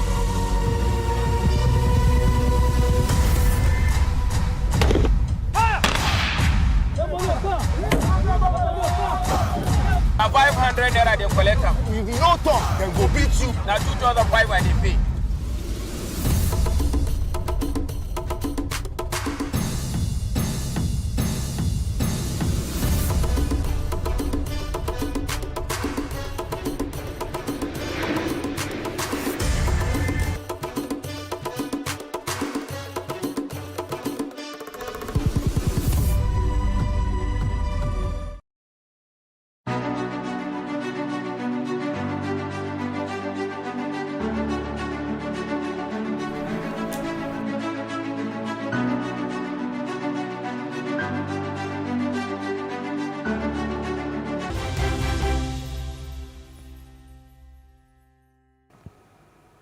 It's the Breakfast and Plus TV Africa. We take a look at the second conversation. The PDP governorship primaries, winners of the People's Democratic Party gubernatorial primaries are Sheriff Oborowori for Delta, Oladimeji Adediran, popularly known as Jadon for Lagos, Finteri for Adamawa, Sheyi Makinde of Osun State, and Shegun Showumi, Ogun State, Titus Uba for Benue, Peter Mba for Enugu State. You also have Fubara for Rivers. In Gombe, we have Mohammed Bade Mej as PDP candidate of the state. In Nasarawa, we have David Sharif Abdullahi for Yobe State, Kefas Abu in Taraba, and lastly for Kwara, we have Abdullahi Yaman. Joining us this morning to analyze this is a political analyst, Opunabo Nkataria, as our guest this morning. It's good to have you join us, Opunabo Nkataria. Good morning, Mercy. Good morning, Kofi, and good morning, Nigerians. So what do you make of the candidates that have actually emerged from the People's Democratic Party primaries that was just recently conducted? Well, I cannot assess all the candidates in all the states of the Federation. But one thing is certain, that most of these candidates were foisted on the party. I can tell you for sure that the candidates are not referenda of the approval of the delegates. The delegates were instructed by the leaders of the various parties. Those who are governors instructed the delegates. Those who are not governors but are leaders of the party instructed the delegates on what to do. So willy-nilly, they went in there and carried out the orders of their leaders. That is exactly what happened. Not as if the candidates are popular, especially in Rivers State. I can say that the two candidates, including the APC and the PDP candidates, are not popular at all. They are not at all. But they were just foisted on the party, and they were instructed. Of course, that of the APC, you have the primaries today, but before then we had a consensus candidate. And this led to a lot of resentment where the aggrieved aspirants even went ahead to purchase funds. So you also have the issue of Man Musabi, you have Odukaye, you have one other guy, and so on. And in the PDP, of course, Fubara was foisted on the party. The governor, he was the accountant general of the state, he was a cashier, became the DFA government house, became a permanent secretary, became accountant general. While most of these others were denied promotion in the civil service, he had rapid promotion, and obviously for this reason. If you recall, he has been declared wanted by the EFCC, and surprisingly, the man is all over without any harassment from the EFCC. We live in a country where the tempest of justice blows swiftly. It is so sad. But since going back to your question, most of the candidates are not choices of the delegates. The delegates were coerced into voting for those candidates, and that was exactly what happened. But I have an addition to what I've just said. Like I say, it's supposed to be secret ballot. So most times when these delegates come out and complain, I just say to them, will you just shut up? You did what you did not because you're gullible, but because you're rapacious, you're greedy. Otherwise, if a governor, for example, instructs you to go and vote for a particular person, you go cast your vote, nobody knows who voted for who. It's just between you and your conscience. So you go cast your vote, and at the end of the day, the result will be announced there, with the governor thinking that you've gone to carry out his instructions, only to be days when they announce the result that the people protested. That's what they call the protest votes. But you don't have such people with credibility and character, and that is why we'll still find ourselves where we find ourselves today in this country. All right. Let's stick with River State for a bit, and you've given us a bit of a history of Simenalaye Fubara, who is the Accountant General of the state, the former Accountant General of River State. Of course, Wiki has traditionally required his appointees who want to contest elected positions or elections to resign. But you said he was a cashier to Nyesom Wike. I saw a paper also saying that. And he moved from there to become the Director of Finance and Administration at Government House when Wike became governor. And his promotion was accelerated, became his permanent secretary, and then Accountant General of the state. Why do you think that this man became the anointed or is the anointed candidate of Nyesom Wike? Of course, it was almost unopposed. A few of them who still participated in the primary lost woefully. Kofi, you're more or less a river son. You just want to squeeze the words out of my mouth. Otherwise, I strongly believe that without being told, you can extrapolate. This is a man that has been declared wanted by the EFCC for fraud to the tune of 400 and something billion. We all know that there is no way Kubara would have stolen or allegedly stolen 400 and something billion without the connivance of the governor. In fact, at the behest, not connivance, at the behest of the governor.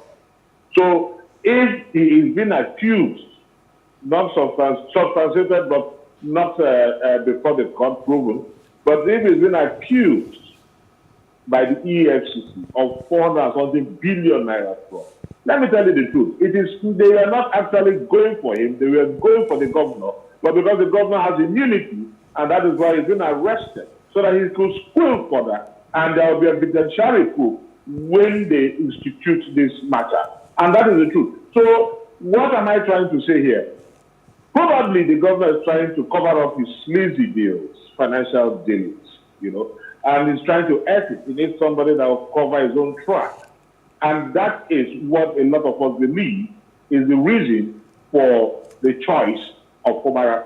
That is our conviction, rightly or wrongly, and we stand to be contradicted on that.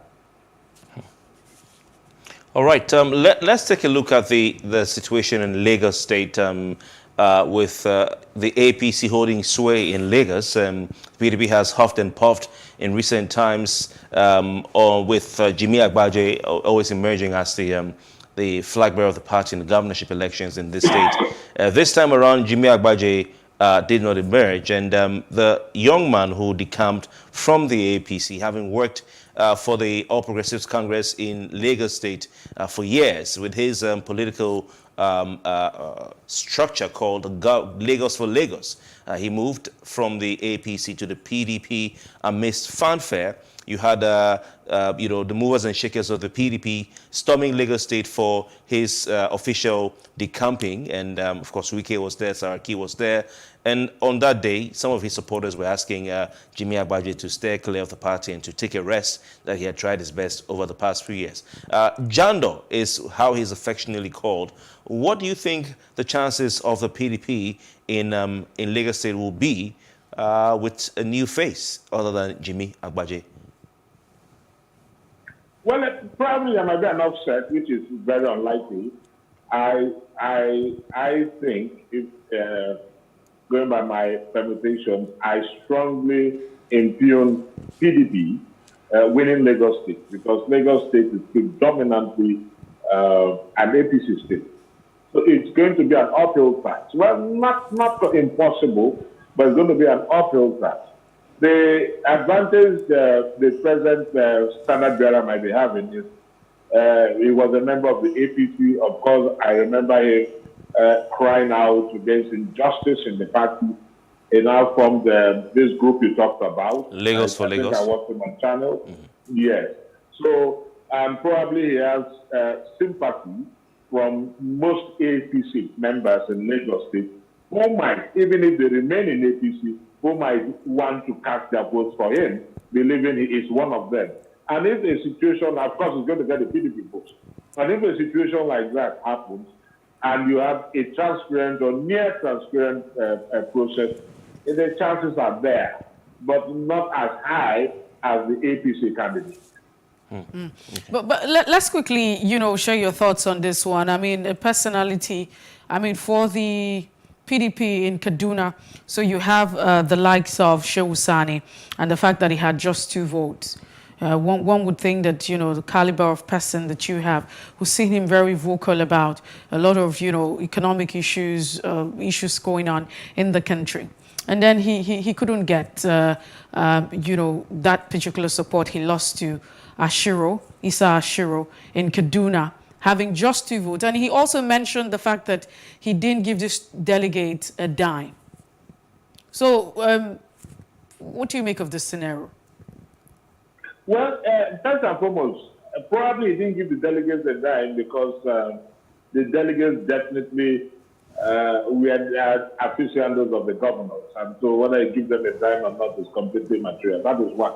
Number 2, you're going to be making a grave mistake, if you think that our political process is so mature that you just need to persuade them without any financial backing. That would be political suicide. Nigerians are hungry, and a lot of the voters, the electorate, they believe that once you get into office, you're going to abandon them, which is always the case. So it is like a bird in hand is what in the bush. You come here, you rhapsodize, you make all kinds of promises, and at the end of the day, you get into office. You now surround yourself with security aides and so on. They don't even have access to you. So let me have those 1, 2, 3, 10,000 naira that I'm going to get now, because for another 4 years I'm not going to see it. I'm not justifying it, but that is the situation right now. So if he didn't give a dime, then it's unfortunate. Then he planned to fail. That is the truth about it. Okay. Now, having said this, like I said earlier on, the delegates take instruction from their bosses. It is not a referendum of the people's approval of a candidate. No, it is not. They take instruction from their bosses, like in River State and in all states. I will not say practically all states. The boss will call them and instruct them on who to cast their votes. So, because of time, no matter how popular you are, if you don't have the backing of the governor or the leader. Why I say governor, in some states you don't have governors as leaders. Like in River State, the leader of the APC is not the governor. So it was a former governor, not the governor now. It's not a sitting one. So if you don't have the backing of the governor or the leader of that party, I mean, it will be like backing on a sticky wicket. All right. So think that you're going to get the... I hope you can hear me, but let's... Practically, it's going to be blind alley. Yes. Because of time, let's go quickly, very quickly, because I have 1 or 2 follow-up questions for you, to look at Oyo State, where Governor Seyi Makinde emerged. He's gotten the party's ticket to contest for a 2nd term. Is this an endorsement of his achievements as governor, his performance, or you think that is just still more of the same party politics at play in the PDP? I mean, for anybody, any sitting governor or president to lose an election, I think it's of the person's making in Nigeria for now. Because as a governor, how are you going to take him away? Unless Mr. President is actually interested in that particular office. Unless Mr. President wants that man out, then they know what to do. But if he still has a backing of his people, it's also almost going to be impossible. Nevertheless, to answer your questions directly, the victory at the primaries has nothing to do with his performance as a governor. Okay. It has to do with his office as a sitting governor. Right. And I believe you understand what I'm talking about. All right. Very quickly. 2 elephants in the southeast, Iyina Barbe, Senator, and A.K. Kurema, the Senator, both withdrew from the race in Abia State PDP and in Enugu State PDP. Were you surprised, and what do you think could have happened? No, I'm not surprised that they withdrew from the race. They just saved themselves. They staved off the shame that would have come their way. That's exactly what happened. Let it not look as if we were pipped at the primaries. Let it be, when I mean pipped, I mean P-I-P-P-E-D. Pipped at the primaries. Let it be that we withdrew in order to save our face. They would have lost because they were not definitely candidates of the governor, so they would have lost. So they just try to save themselves, stave up the shame. It's as simple as that. We have to go. Openabo and Kotaro, thank you very much for your time. We do appreciate you. Look forward to sharing more of your thoughts on the breakfast, and that's the size of our conversation. Now, if you missed out on any part of it, it's all right to follow us on Facebook, Twitter, and Instagram. Subscribe to our YouTube channel. We are at Plus TV Africa and Plus TV Africa Lifestyle. I am Messi Boko. Have a fantastic day. And I'm Kofi Bachels. See you tomorrow. Good morning.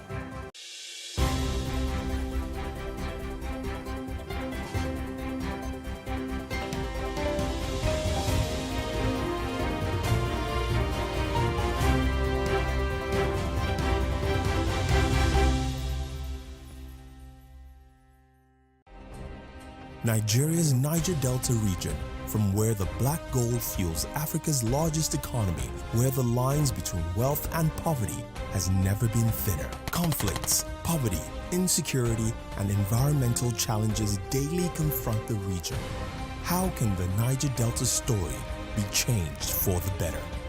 Join Mamode Akuga at 9 p.m. every Friday evening on Plus TV Africa as he probes deep in search of solutions. Inside the Niger Delta with Mamode Akuga, the authentic voice of Nigeria's oil-rich region.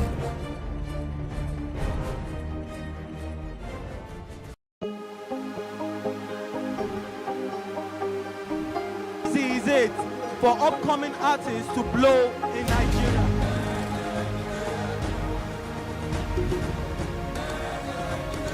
Welcome to Plus Trending. I am Bookie November, your host, saying thank you for joining us on today's episode. Welcome back. It's tea time on Plus TV Africa. Practice makes perfect. I'm not perfect yet, but I'm a lot better than I used to be. He's a king. He's entitled to marry 100 if he wants to.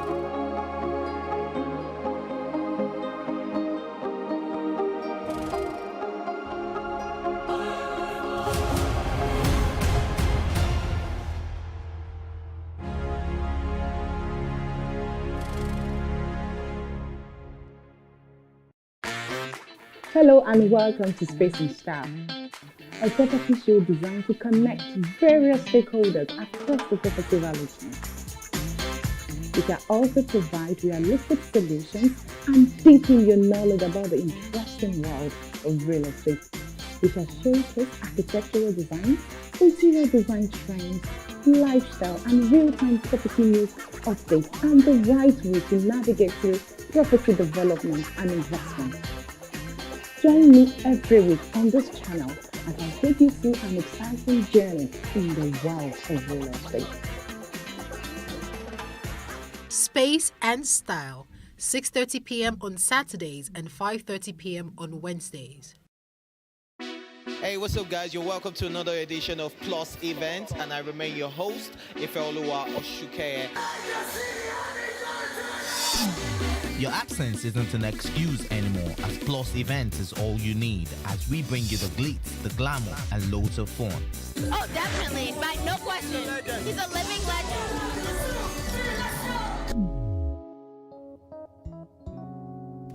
Oh, God forbid, Holy Ghost fire, I know. I just want to be blown away. I want to be wild. This is 11 years of doing it.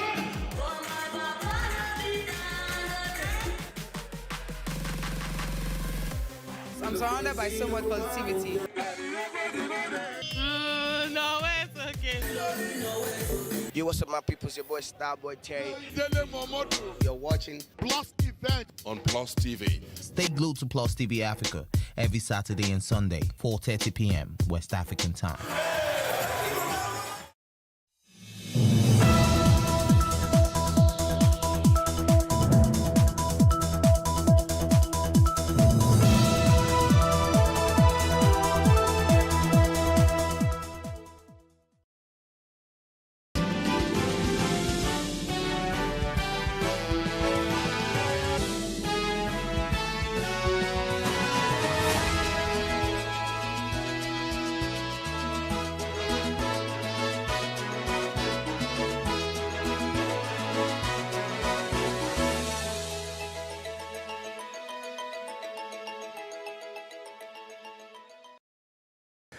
Good morning, I am Justin Akadonye, and this is the news brief on Plus TV Africa.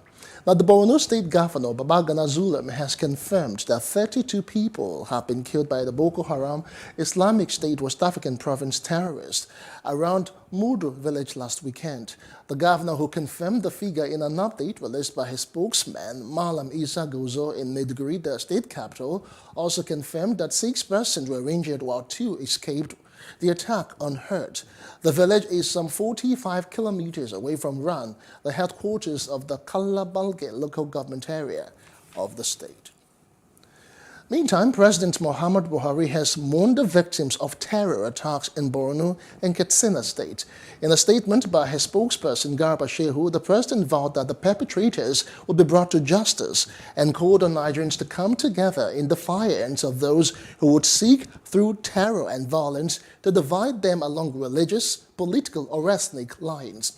He said the attacks on artisanal miners and farmers for survival were evident that the terrorists and bandits had been backed into a corner. The president holds the victims in his thoughts and prayers. Now, 2 women and 5 girls earlier kidnapped by bandits in Kaduna State have regained freedom after being rescued by operatives of the Kaduna State Police Command in Kachia local government area of the state.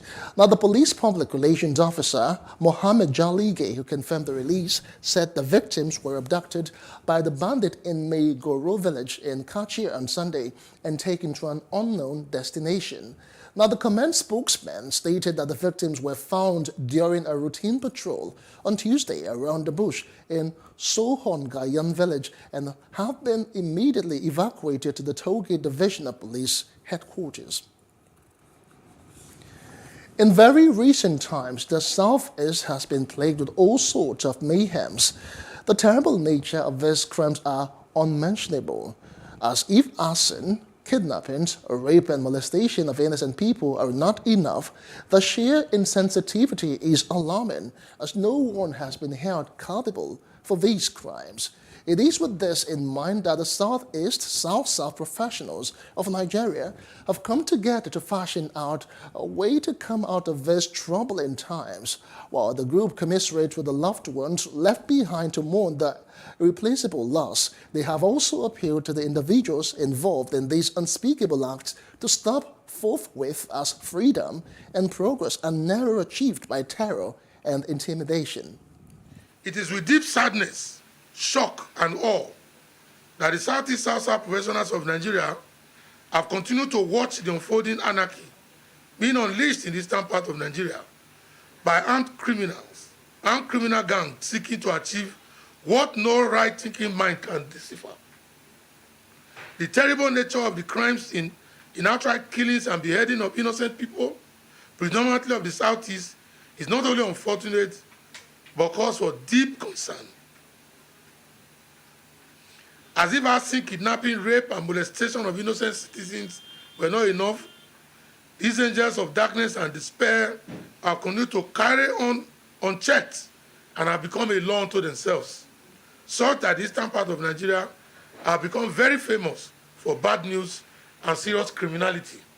We appeal to the individuals involved in these crimes and those sponsoring and encouraging them to stop forthwith. Freedom and progress is never achieved by terror and intimidation. Let peace reign in the once peaceful and prosperous eastern Nigeria.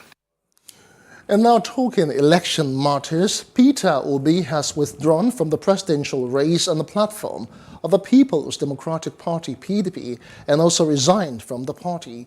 Obi announced his resignation in a letter addressed to the PDP national chairman dated the 24th of May. Obi in the letter attributed the decision to recent developments within the PDP. Now, the Adamawa State Governor, Amadou Umar Fintiri, has been nominated as the governorship candidate of the PDP. Fintiri emerged unopposed after polling 663 out of 668 ballots during the party's governorship primary election in Yola, the state capital. It was gathered that Fintiri became a lone candidate after the party's governorship screening committee disqualified one Ambassador Jamil Abubakar Waziri, who indicated interest in the race. We are opening up the rural areas through aggressive rural infrastructure campaign lightening up communities by providing electricity to towns hitherto not connected to the national grid. The host facilities were destroyed, especially in the insurgents' devastated areas. Today, we have bridged the infrastructural gap so fast that Adamawa State is emerging as one of the wonders of the urban renewals in this country.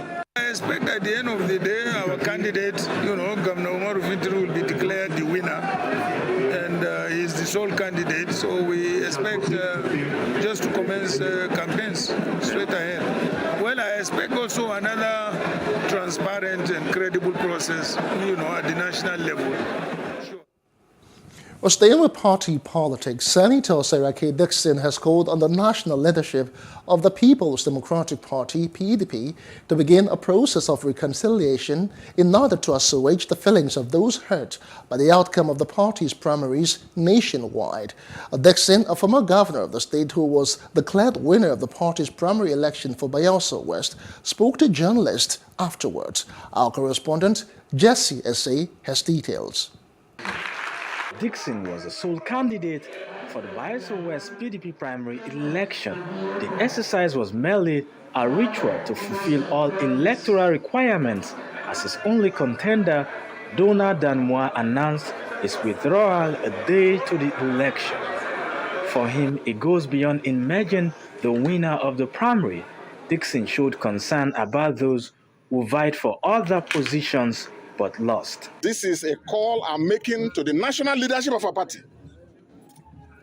We are all stakeholders, and they should take note of this very extreme and rare development and ensure that party leaders in all our states are directed and enjoined to unfold a program of reconciliation to assuage the feelings of those who have been hurt by the decisions that ordinary members of our party from the grassroots have to make about their fate. 6 people now have to elect a flag bearer of a constituency. 9 people, 12 people, 10 people. So I know the feelings, and as a major stakeholder, I want to use this opportunity to call for understanding. If I don't, who will? Dixon appreciated those he said were instrumental to his emergence as the flag bearer of the party for Bayelsa West Senatorial District. I want to thank the leaders of our party in our state, beginning with the governor, who traditionally is leader of party.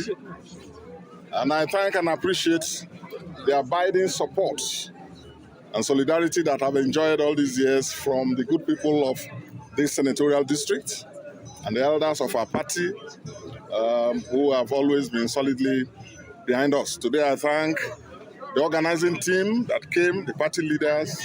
I thank INEC, the security people, for providing this very conducive atmosphere. And I thank the almighty delegates. Yes. The almighty delegates. They are our bosses in this process. He called on all stakeholders of the PDP to ensure that the party is victorious in the national and state assembly elections. Jesse Essay, Plus TV News, Sagbama, Bayelsa. Moving away from the People's Democratic Party now to the All Progressives Congress. The party's National Working Committee has approved a revised timetable for the governorship, state houses of assembly, Senate, and House of Representatives primary elections. On Thursday, the 26th of May, 2022, is the governorship primaries for state delegate, now state House of Assembly, local government areas delegates as well. On Friday, the 27th of May, is for House of Representatives, LGA delegates. On Saturday, the 28th of May, Senate primaries with the LGA delegates. Now, the special convention for the presidential primary will be held as scheduled from Sunday, the 29th to Monday, the 30th of May. Meantime, Vice President Professor Yemi Osinbajo has met with Lagos APC delegates apparently to woo them and solicit their support ahead of the party's presidential primary election. Now, the delegates in their thousands thronged the Yard 158 premises along Kudirat Abiola Way in Oregon to welcome the VP. It was another long wait, but that did not deter these APC faithful and delegates from enduring the wait to receive their candidate, Professor Yemi Osinbajo. For over 12 hours, the delegates waited, and finally he arrived, thrilling the people to some Thanksgiving songs and a message of hope.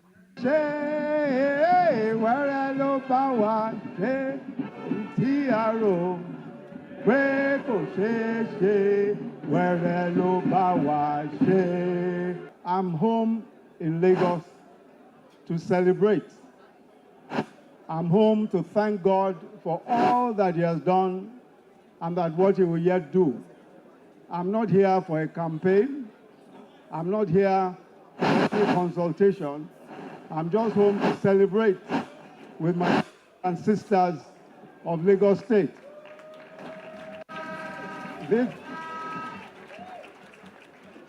But I want to say to you that we have just ahead of us a new Nigeria.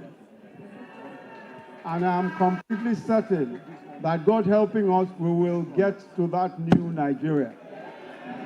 One mission: to seek their support ahead of the forthcoming primary elections of the party. We'll begin on Sunday with the primaries. And I know that we will have massive support from all of our delegates. I'm completely convinced about that because everybody wants a new Nigeria. We want a Nigeria that is secure. We want a Nigeria where there will be hope, where there will be enough employment for our young people. We want a Nigeria that has a secure economy. We want a Nigeria where young men and women will have ambitions and fulfill their ambitions here in this country. And I'm sure that we can achieve that. He told the delegates to choose someone with experience. In high spirits, VP Osinbajo assured the delegates that victory was already knocking at his door. God does not make a mistake. The reason why God must have given me those experiences, why He has allowed me to serve for 7 years so far, and I will still serve for another year by the grace of God, is because a time will come when our country will need new leadership. That is the reason why God gave me all that experience and all that knowledge. And that time has come. It is time now. The time has come. He enjoined the delegates to demonstrate their support on Sunday by turning up en masse for the primaries. From Lagos, Love Ikuku Oyedoku, Plus TV News. Now, the former governor of Akwa Ibom State, Godswill Akpabio, has kicked against micro-zoning the presidential ticket to the southeast by the All Progressives Congress, APC. Akpabio was in Yola to canvass APC delegates' votes ahead of the party's presidential primary. He insisted that the competence should not be jettisoned for any reason during the primary. He said he is one of Nigerians who believe in the unity of the country, asserting that voting him will end insecurity in the country. This is Godswill Akpabio. Inshallah, 2023, I'll be your president. But I need your votes. I need your support. I need your prayers. We must pray for this country that we don't make mistakes in 2023. Nigeria has never really been for sale. Nigeria has never really been for sale. So anybody who thinks he can buy Nigeria, that's his own. I came to appeal to you, to give me the opportunity to work with you, to turn things around, to make our women to go back to the farms, to put our children back to work, to bring back the cotton factories that we used to have, to reactivate the industry, and then we'll go back and also reactivate the mining sector. And then, of course, crude oil is diminishing. Then we'll go into the gas sector. For me, those three major items, when you look at the first issue is security, the second one is the issue of what?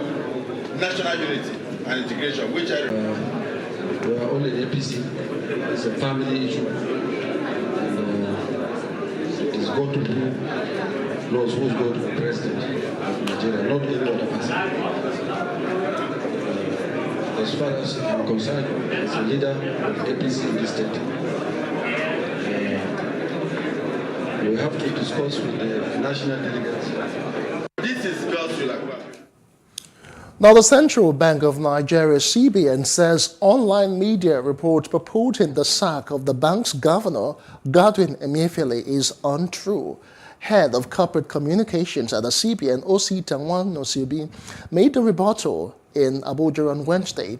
Emefiele is currently out of the country on official assignment. Now, retirees across the southwest state have disclosed that governors in the zone are owing them nothing less than 242 billion naira in gratuities and pensions. The retirees under the aegis of the Nigerian Union of Pensioners, NUP, who gathered in Akure, the Ondo State capital, during their zonal council meeting, berated the governors in shirking their responsibilities. They complained that despite allowing pensioners in their state to live in penury, some of the governors went ahead to obtain nomination forms running to the tune of millions of naira. The pensioners also frowned at the manner at which the Nigeria Labour Congress NLC and the Trade Union Congress TUC have been taking up their plights with relevant authorities. Other zones than the Southwest. Nigerian Labour Congress and the Trade Union Congress should take the matter of pensioners as a matter of urgency and should, in some cases, if possible, declare trade disputes with all the state governments that are owing pensioners humongous amounts of money. Governors that are owing pensioners 7 years of unpaid gratuities, 6 years of unpaid gratuities and pensions, were the first to pay 100 million naira as nomination fund for their. So you can imagine if this type of governors becomes the president of the Federal Republic of Nigeria, what will happen to pensioners? As Nigeria prepares for another round of elections in 2023, citizens have continued to express their views on what their expectations are. And that's in Street Views.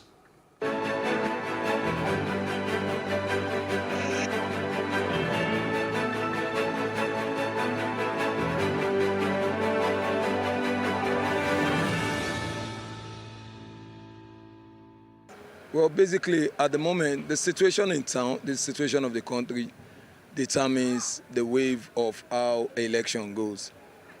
The government of the day are so much messed up, and even the blind and the deaf in the society can tell. So for 2023, I believe that it's going to be about the corporate need of the society beyond individualisms. Because if we don't get it right this time as a corporate society, we cannot get it out again. So basically, the performance of the present government will determine the result of this 2023 election. Well, hopefully, I'm expecting the power to change from the ruling party to the other party, which is PDP, because I think every part of everywhere corner of the country, they are tired of the ruling party, which is the APC, because instead of things to like being stabilized in a way, it's getting too hard for people to, so people can't bear it anymore. That's my views on it. Yes, we've been hearing that too, but people are tired of suffering. So I believe people will come out to vote for their choice. That will really make peace.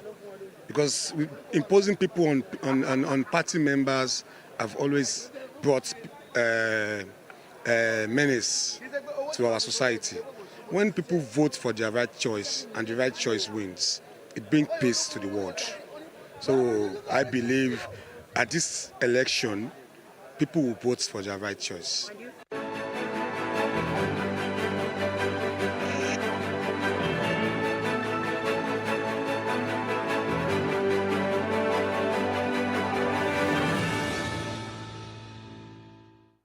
Now to other parts of Africa. Senegal's President Macky Sall has confirmed that 11 newborn babies have died in a fire at the neonatal section of a regional hospital in the town of Tivaouane, east of the capital, Dakar. Sall said in a tweet, without giving further details about the fire, that the fire occurred in the neonatology department of the Mame Abdul Aziz Sai the Bach Hospital in Tivowani and expressed his deepest sympathy to the mothers and their families. Now, the mayor of Tivowani, Demba Diop, one of Senegal's holy cities and the transport hub, said police and fire service were still at the hospital but did not provide further details. And outside the continent now, Ukrainian President Volodymyr Zelensky has salvaged suggestions that Kyiv give up territory and make concessions to end the war with Russia, saying the ideas marked of attempts to appease Nazi Germany in 1938. The angry comments by Zelensky come as Ukrainian troops are facing a renewed offensive into eastern regions that Russian-speaking separatists seized part of in 2014. The New York Times editorial board had said that the negotiated peace might require Kyiv to make some hard decisions, given that a decisive military victory was not realistic. Now, U.S. President Joe Biden has issued a broad executive order that aims to reform federal and local policing on the second anniversary of the death of George Floyd, while urging a seemingly immovable Congress to act on police and gun reform. The order directs all federal agencies to revise their use of force policies, create a national registry of federal and local officers fired for misconduct, and use grants to encourage state and local police to ban chokeholds and neck restraints unless deadly force is required.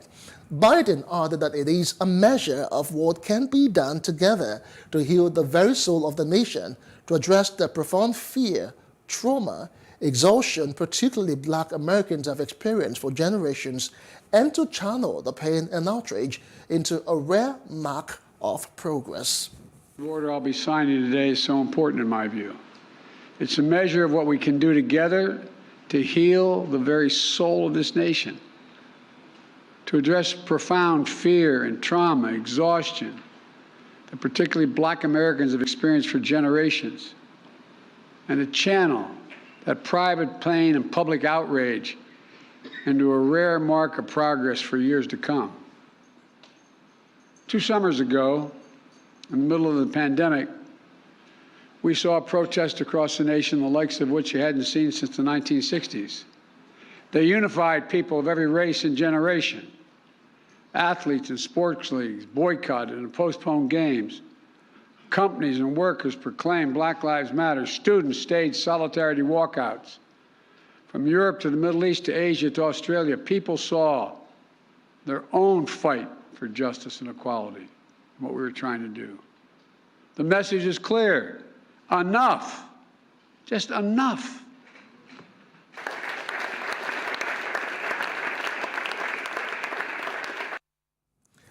And that's the news brief. For more stories, please follow us on our Facebook, Twitter, and Instagram pages, and do subscribe to our YouTube channel at Plus TV Africa and Plus TV Africa Lifestyle. I am Justin Akadonye. Many thanks for watching.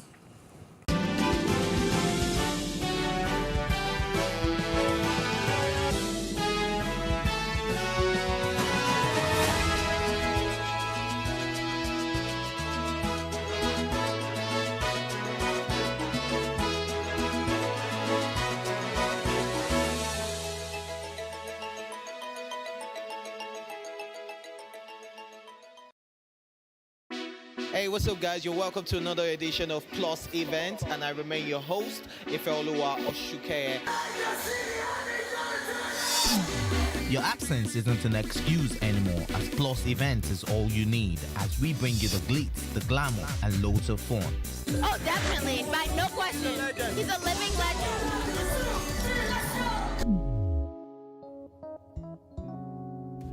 Oh, God forbid, Holy Ghost fire, no. I just want to be blown away. I want to be wild. This is 11 years of doing it.